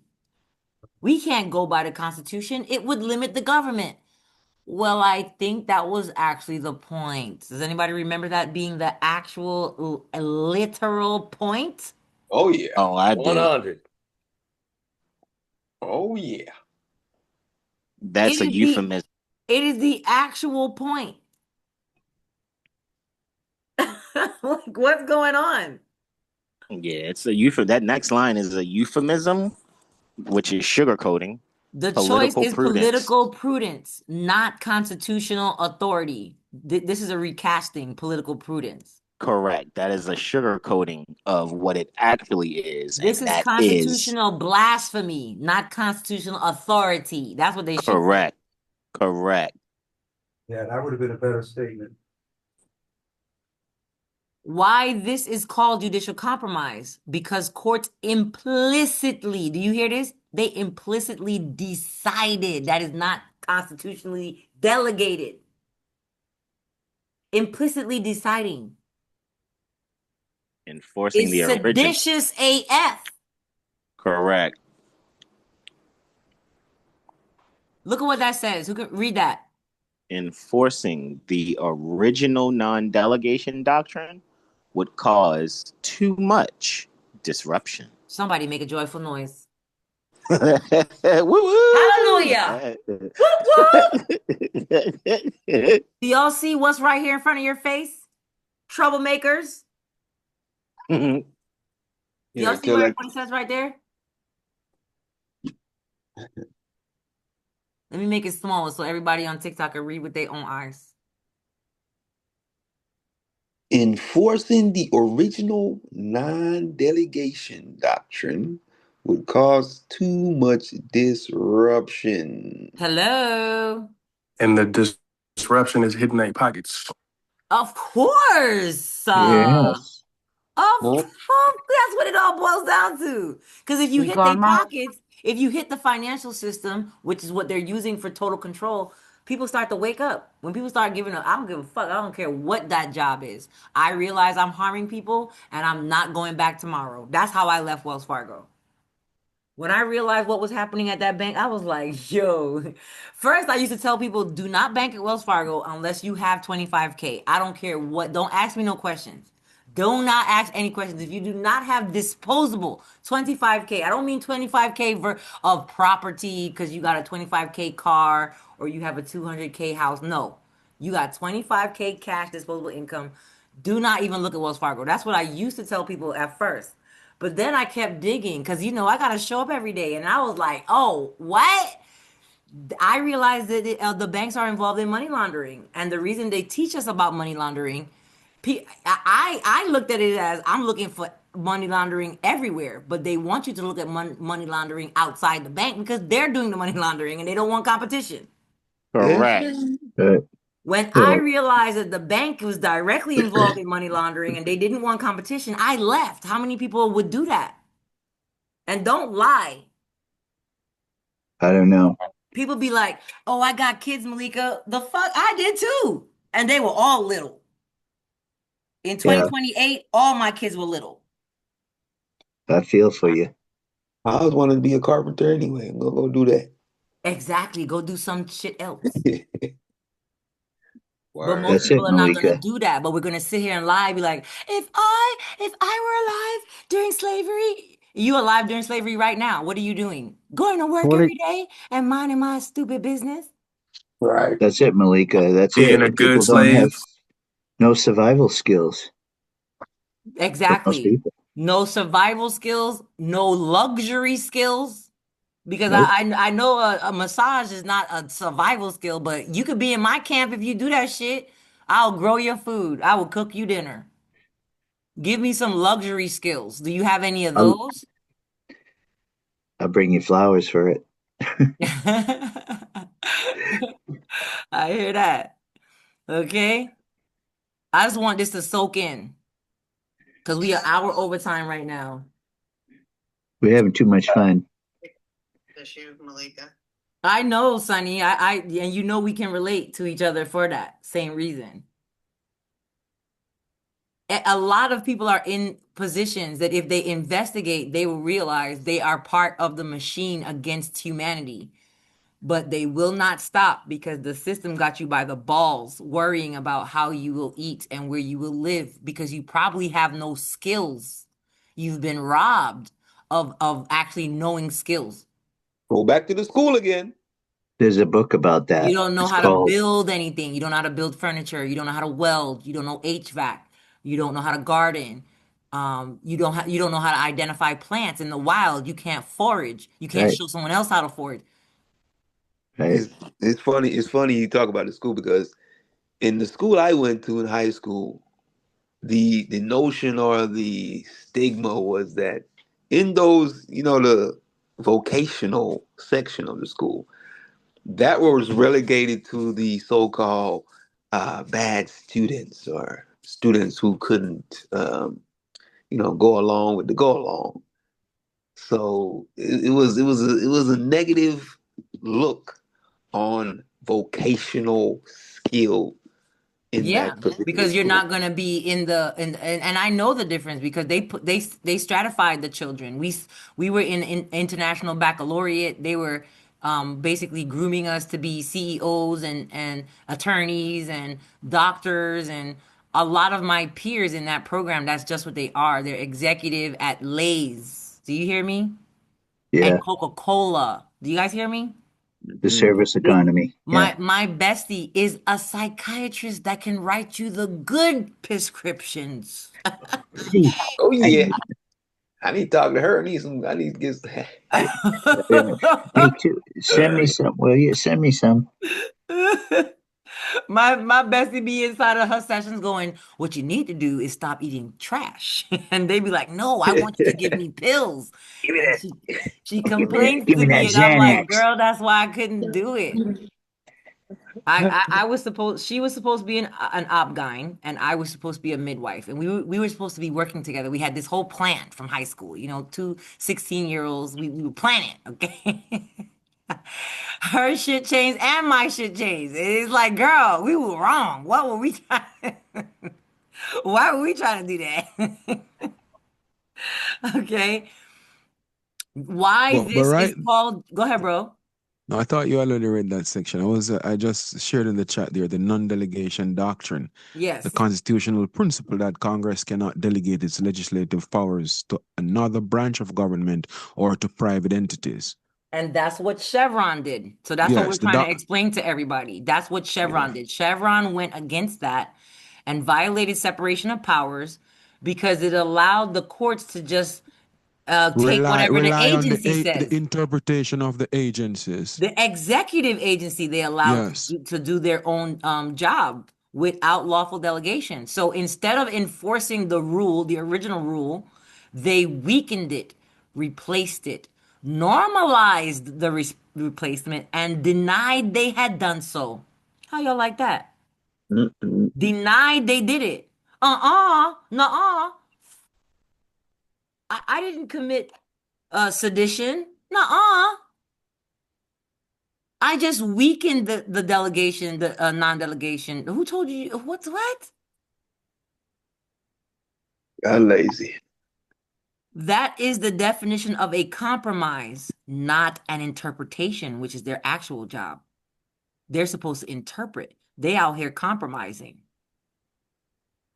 Why this remains constitutionally illegitimate, but tolerated. Anybody ready to start getting a little less tolerant?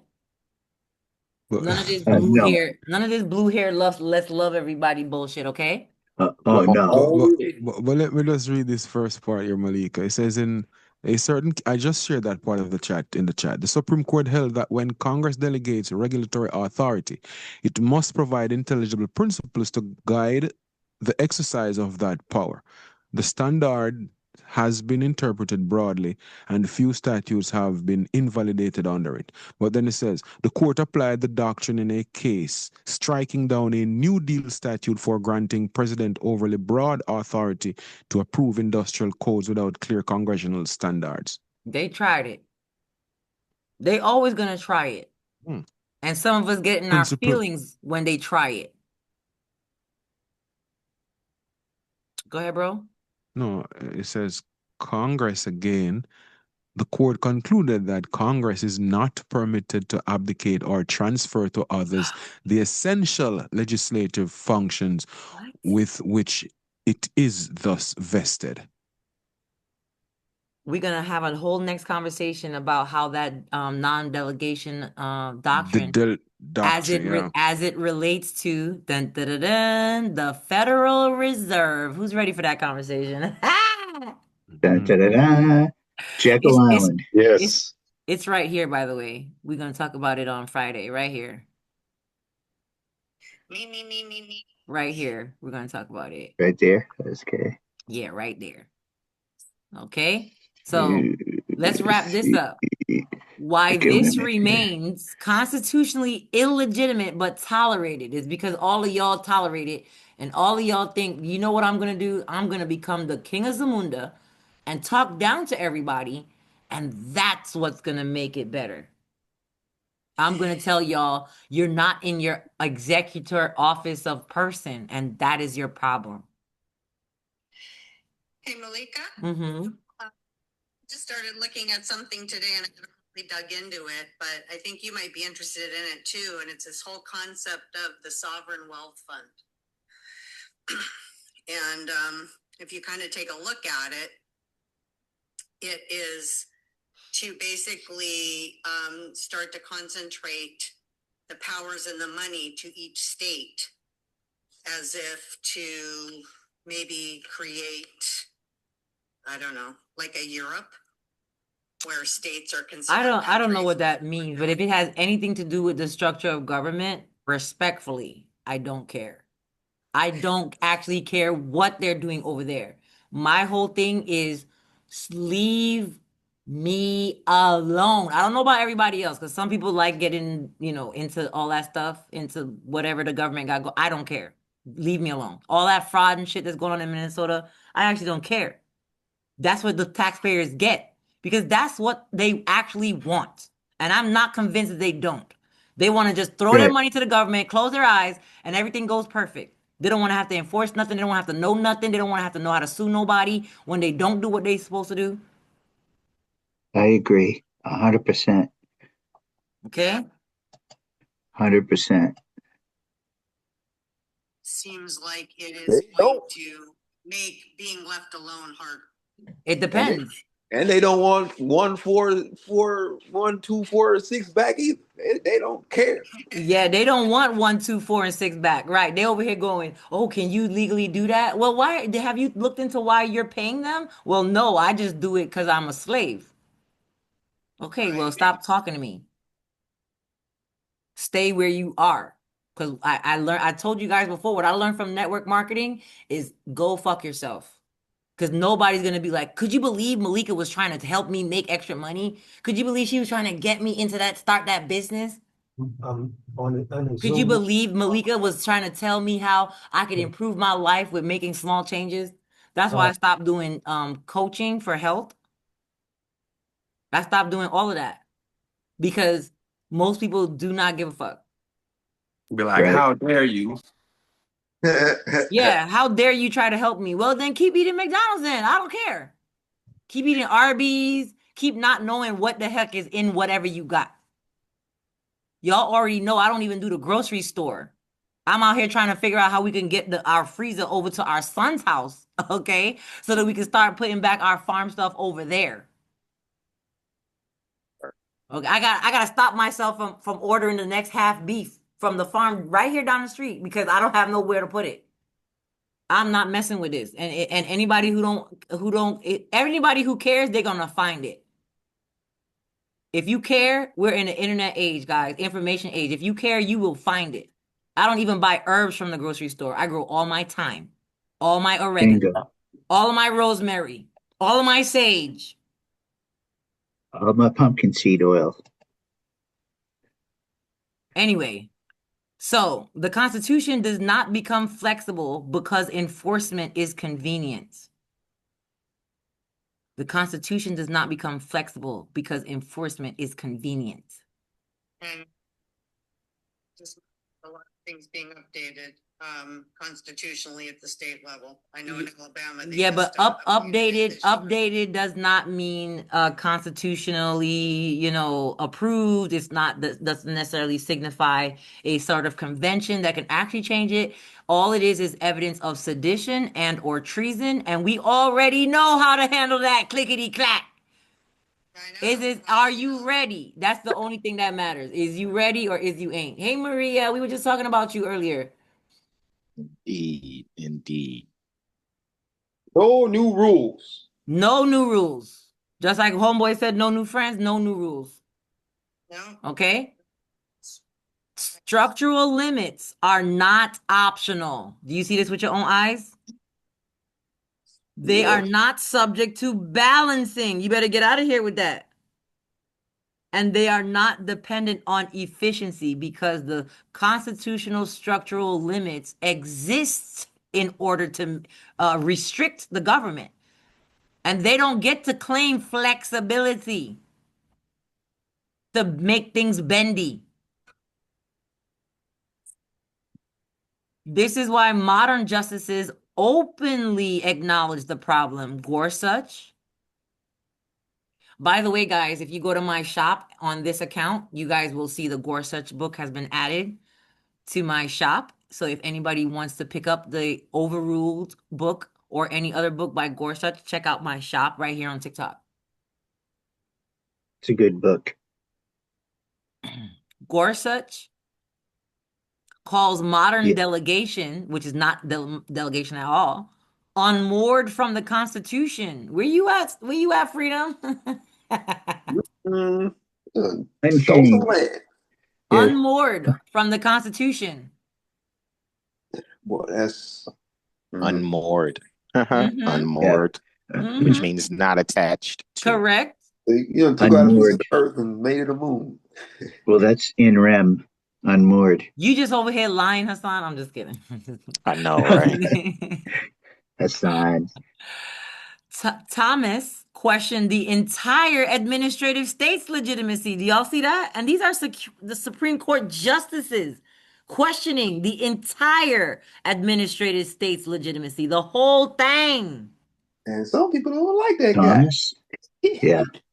Isn't this Thomas' story? Yeah, but think about it. They trot him out for. Altogether.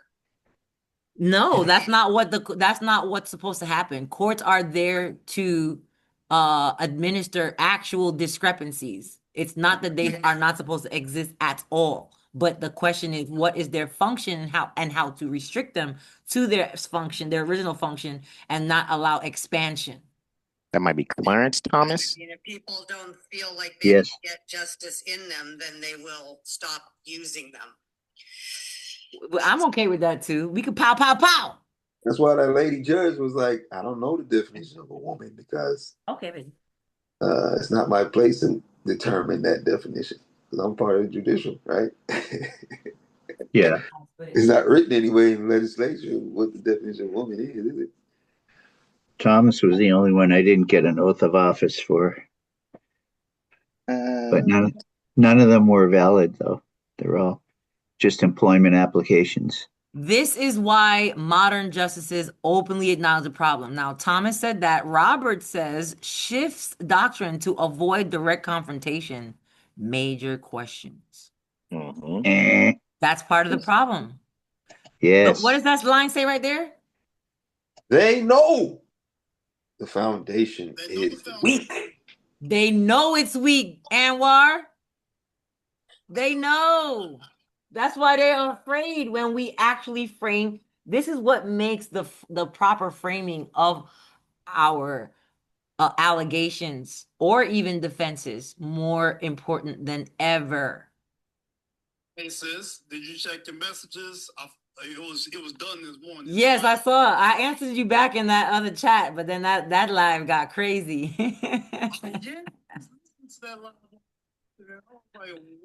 Just so you know, they let Hassan back up. Just so you know. Yeah, that was Free. Free had invited me back up. Freedom. So he's on the Zoom if you want to get in, Anwar. That's what I was like. I said, well, wait a minute. He was like in mid sentence.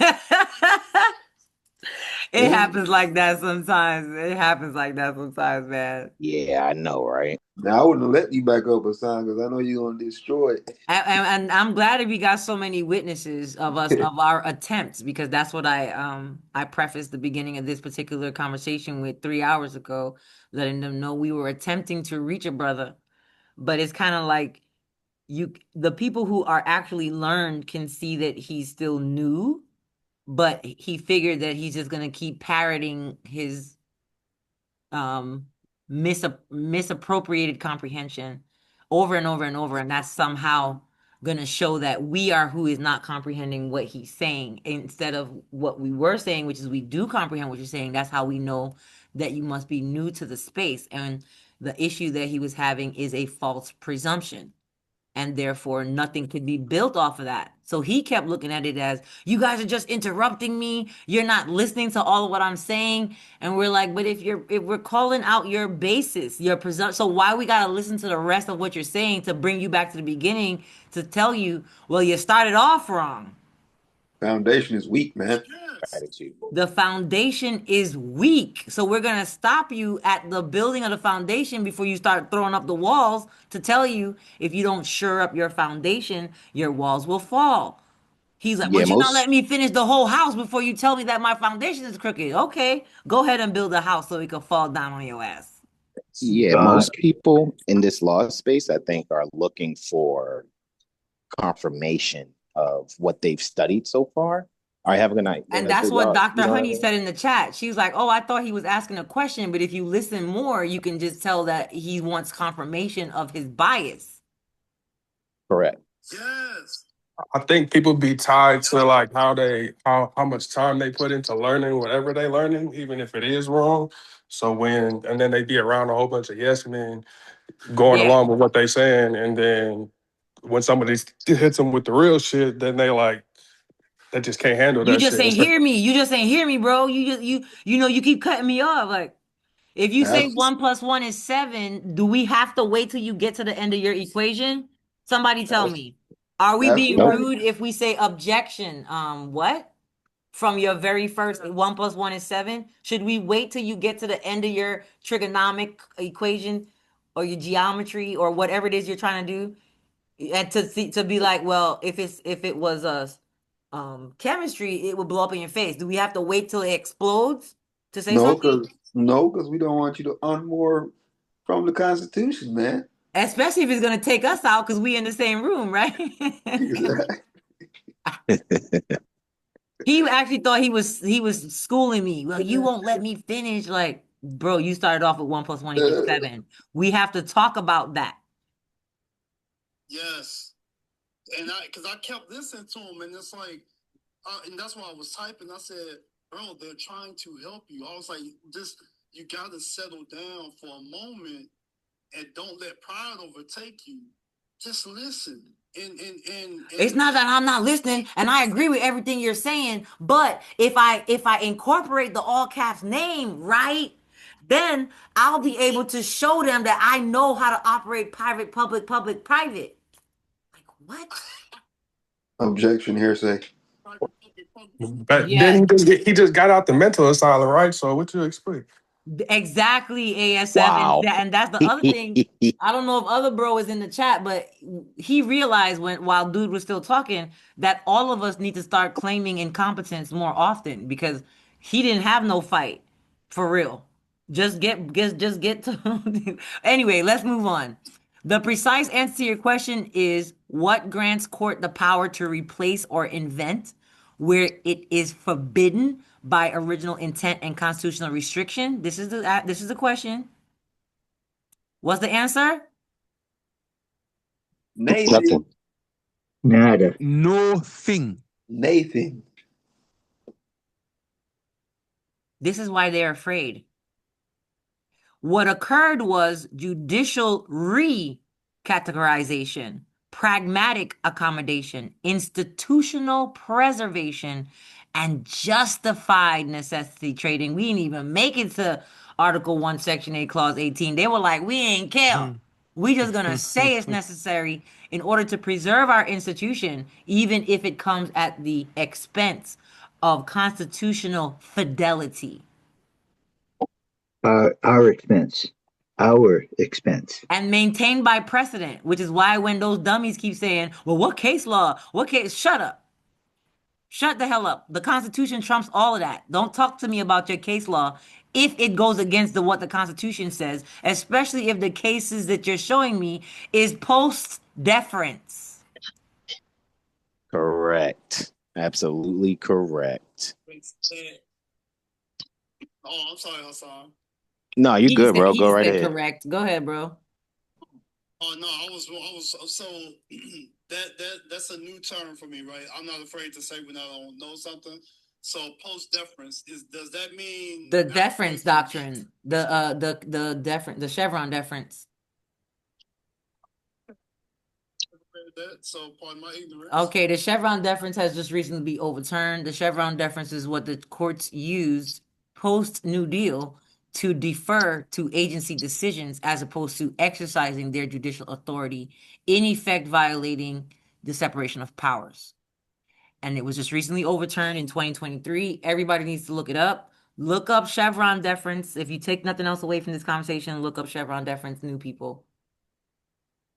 Was that 1983 or 1984 that when that decision was made? I think it might have been 3. Okay. Yeah, I think it was 83. The separation of the three branches is the magic number. Is that about Chevron deferring the gas to these gas stations out here? So that was, yeah, right, yeah. That's what somebody was saying earlier. Was the gas gonna be problem on deferred? There are people who think that we're talking about Chevron, the gas station. We're not talking about the gas station, guys. Correct. So it seems what we need to figure out is what capacity these agencies are acting in at the time they allege some offense towards us. Correct. And that's why we know it has to be executive, because it's all enforced by the executive officers. Come on. And that's why I said earlier, because I know we have a friend-in-law. We have a friend-in-law who I know I'm meeting with Thursday, that their daughter has been cited for shoplifting. And when I went to go check it out, that's why one of the reasons I talked to Trade Brigade. I was like, bro, it's mens rea that's the issue. You know what I mean? Because mens rea is talking about you had the evil intent to, have the Just like outcome larceny, that right? happen. Remember, larceny has Yeah. intent too. That's why the policy officer put Tabby in the back of the car and took her ass home. Yeah, they use your mens And rea. because she already sent them notices. That's the other thing I wanted to tell you guys. People think notices don't matter. Tabby already had her notices in Yeah, they use 2019. Indeed, they use the mens rea, which is your evil mind or evil thinking or evil intent, to justify or to be able to establish further the actus rea, which is the evil doing, right? So that's the whole as the man thinketh, so is he. And just in them wanting to establish their prosecution of larceny, right? So with that being said, what I'm thinking there is that we have to make sure we're clear on like why we need to be able to break up or break down prosecution by showing they can't establish the elements of their claim. Instead of trying to make it so it's because we're the king of Zamunda. And that's what I was saying about, earlier. Yeah, but you ain't that's get right up exactly and what I was say saying. that. You ain't get right up and say that. Well, I think it's that's because because I was being asked questions. Who was on Correct. the panel? Maybe you were introducing yourself. But sometimes we just got to get up and speak and let everybody be curious about what else we might have going on, because we're commanding a presence. Because we get up there and sometimes it just sounds like it's a pissing contest instead of being right to the point. Correct. Like, correct. If we know, or since we know, some people apparently don't know that it is the one making the allegations that has to prove. Then even if an officer approaches you, they have to prove that you could be approached at that time, that they and you were in the right capacity. Even if you want to say, well, I only spoke to them because it was an emergency. Okay, at least you could have your reasoning. But you have to be able to put forth why you even initiated communication in the first place. So I don't have to be anything at all, or I could be everything. I could be the king of Zamunda, and I don't have to say that, because if the officer has elements that are prerequisite to engaging me, then they have to prove all of their stuff first. I don't have to say anything. I could plead the fifth. In sidebar too on this, because I thought, and I looked this up, because I haven't heard Ms. Rhea in a long time, actually since Chris. But I thought really what I read before in the Johnson case that was deemed the residual clause unconstitutional based on residual clause, which means some imaginized risk that they're quote unquote forecasting that's about to happen, but there's no way you can even formulate said risk like that. Like, you're not God. They're trying to do pre-crime. That's what we call it. We call it pre-crime, like the movie. Can I add to like Minority Report? Can I add Yeah, there you to go, Minority Report. Anwar's wisdom there? See, this is why I'm thinking like how, right? And this is a real question, despite me knowing the answer. But how can they absolutely establish mens rea? Because what that means is you desired the outcome of that which you're being cited for. So if you in shoplifting, right, you're hunting and gathering, right? You've taken the Feed the Fam class, and now you're being cited for larceny. How are they going to be able to establish that you desire to deprive the owner of that which you are being accused of shoplifting, right? How are they going to be able to do that? Do they have some type of machine where they can look into your mind and your intentions? Or are they looking can't for prove any of their elements? They're just hoping you don't know what the elements are that they have to prove, so you won't stand up on none of them. which means then they're relying on you witnessing against yourself, which Or your that too ignorance. Or your ignorance. correct. So ignorance and you breaking the law, because you witnessing against yourself to me is breaking the law. They need to be able to establish that some kind of other way. Well, you spoke with somebody and premeditated the outcome. That's the only way I can see that being, Yeah, but who's gonna come taking forward as place. the witness to say that that's the case? And that's what I'm saying. How can they have any actual cited claim? They gotta try something. Because like we were trying to tell the folks earlier, they're always gonna try something. It don't matter how you try to quote unquote set yourself up. They're gonna try. And all of us They're are applying the here Chevron. to figure out what we can do if and when they try us. So you see what it says right here? Why this matters for your positions and where courts still at. Courts will, go ahead, somebody read that whole section. Courts will almost never admit we exceeded our authority, but they will restrict enforcement, require individualized findings, reject coercive shortcuts. That last sentence says,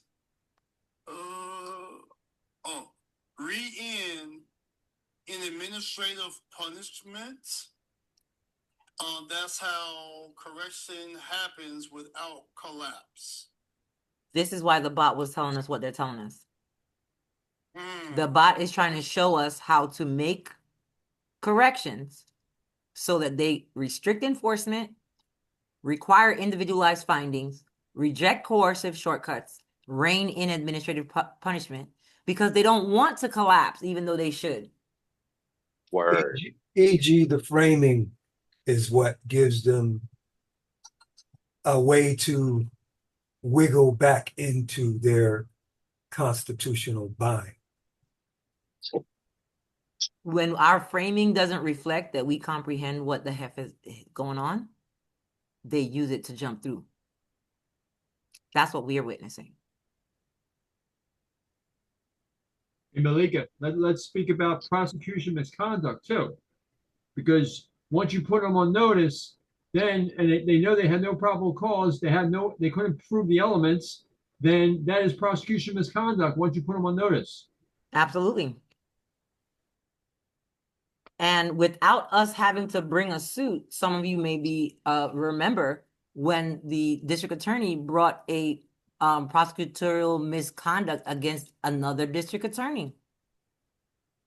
The Attorney General's office, I'm sorry. The Attorney General's office brought a prosecutorial misconduct case against the district attorney in I forgot the name of the county. It's in Washington. And once you notice them and they know they're doing wrong, that's knowingly and intentionally, that's a crime.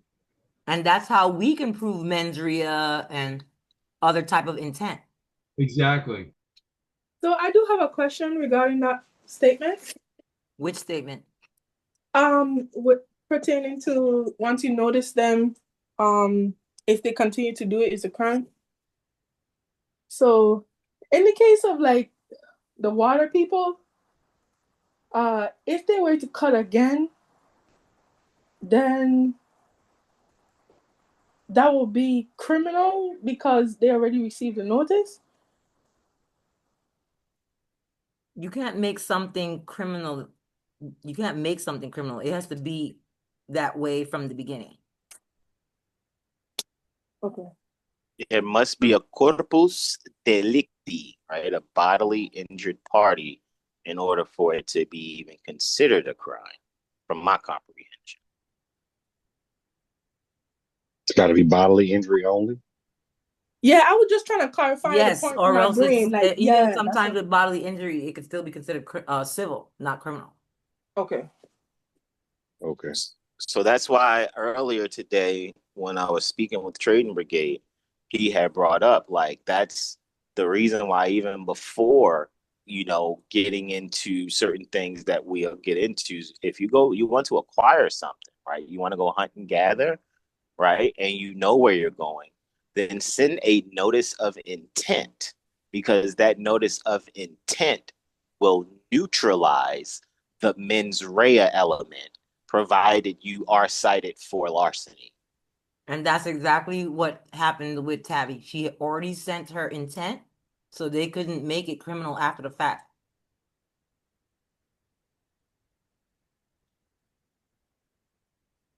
One sentence that states it clearly. Someone read that. All this whole section.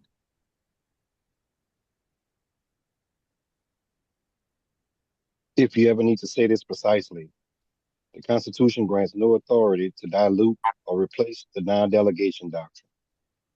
The modern standard arose from judicial accommodation to administrative expansion, not from constitutional text or original structure. That statement is accurate, restrained, and defensible. Bottom line, no constitutional authorization exists. The weakening was judicially constructed. It contradicts original structure. It persists due to institutional inertia. Courts are now correcting it indirectly. All right, we're going to end it there for today. Courts are now correcting it indirectly. Which means they're trying to do I it in a can't wait hush-hush way. Yes. Can't wait till they indirectly correct my stuff.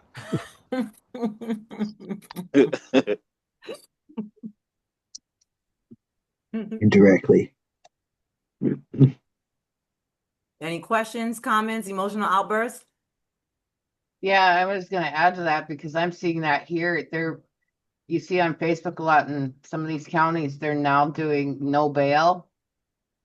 But then the cases we got right now, they're crazy bail. But I see a lot more of that, because there's not supposed to be profit.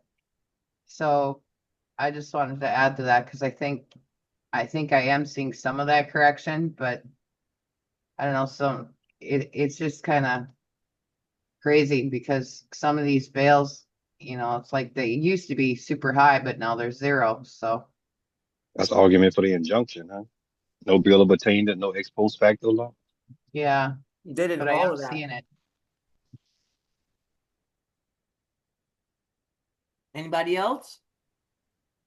I have a case on the administrative process that says I'm going to post what he said, Chief Judge said about that. And it's called Shells versus IRS. And that's where the Chief Judge gave the IRS a beating. And so I want to post what his words are right into the chat so you can see it. Shells versus IRS. And that's bam right there. Maria, Maria. Go ahead with your question.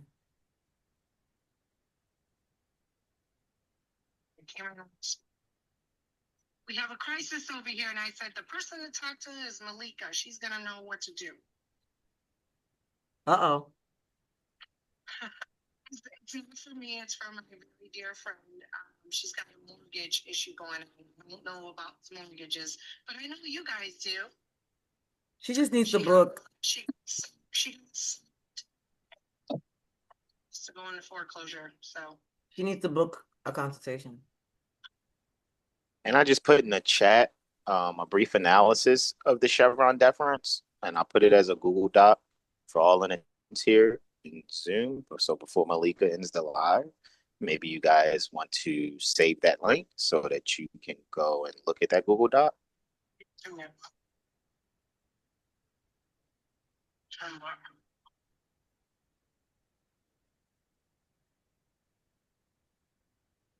I can't see it.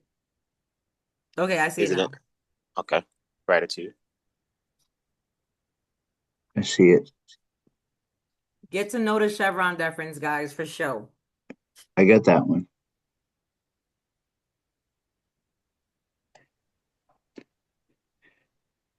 I'm going to post Shell's VIRS in Lawful Living. Come over onto the Zoom if you guys want to click on the links. Come over to the Zoom.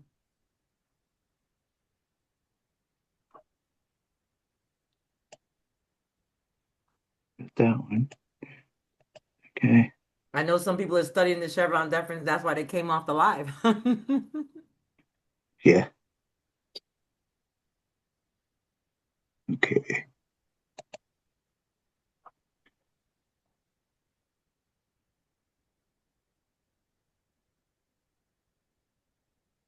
Okay. I posted that first page in Lawful Living on my page, so just the first page. Gratitude. And you can read it. We're But I not like the reading way Chevron deference because we think it's wonderful information per se. Again, That's good. if you're attempting to control a particular entity, it's good to know the rules under which they are operating.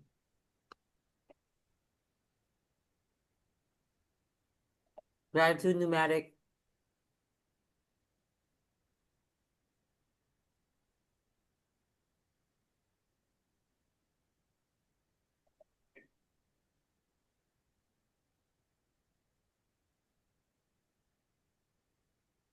All right. Any other questions, common emotional outbursts? That's good. Thanks this time. Yeah, no worries, guys. And you're welcome. All right.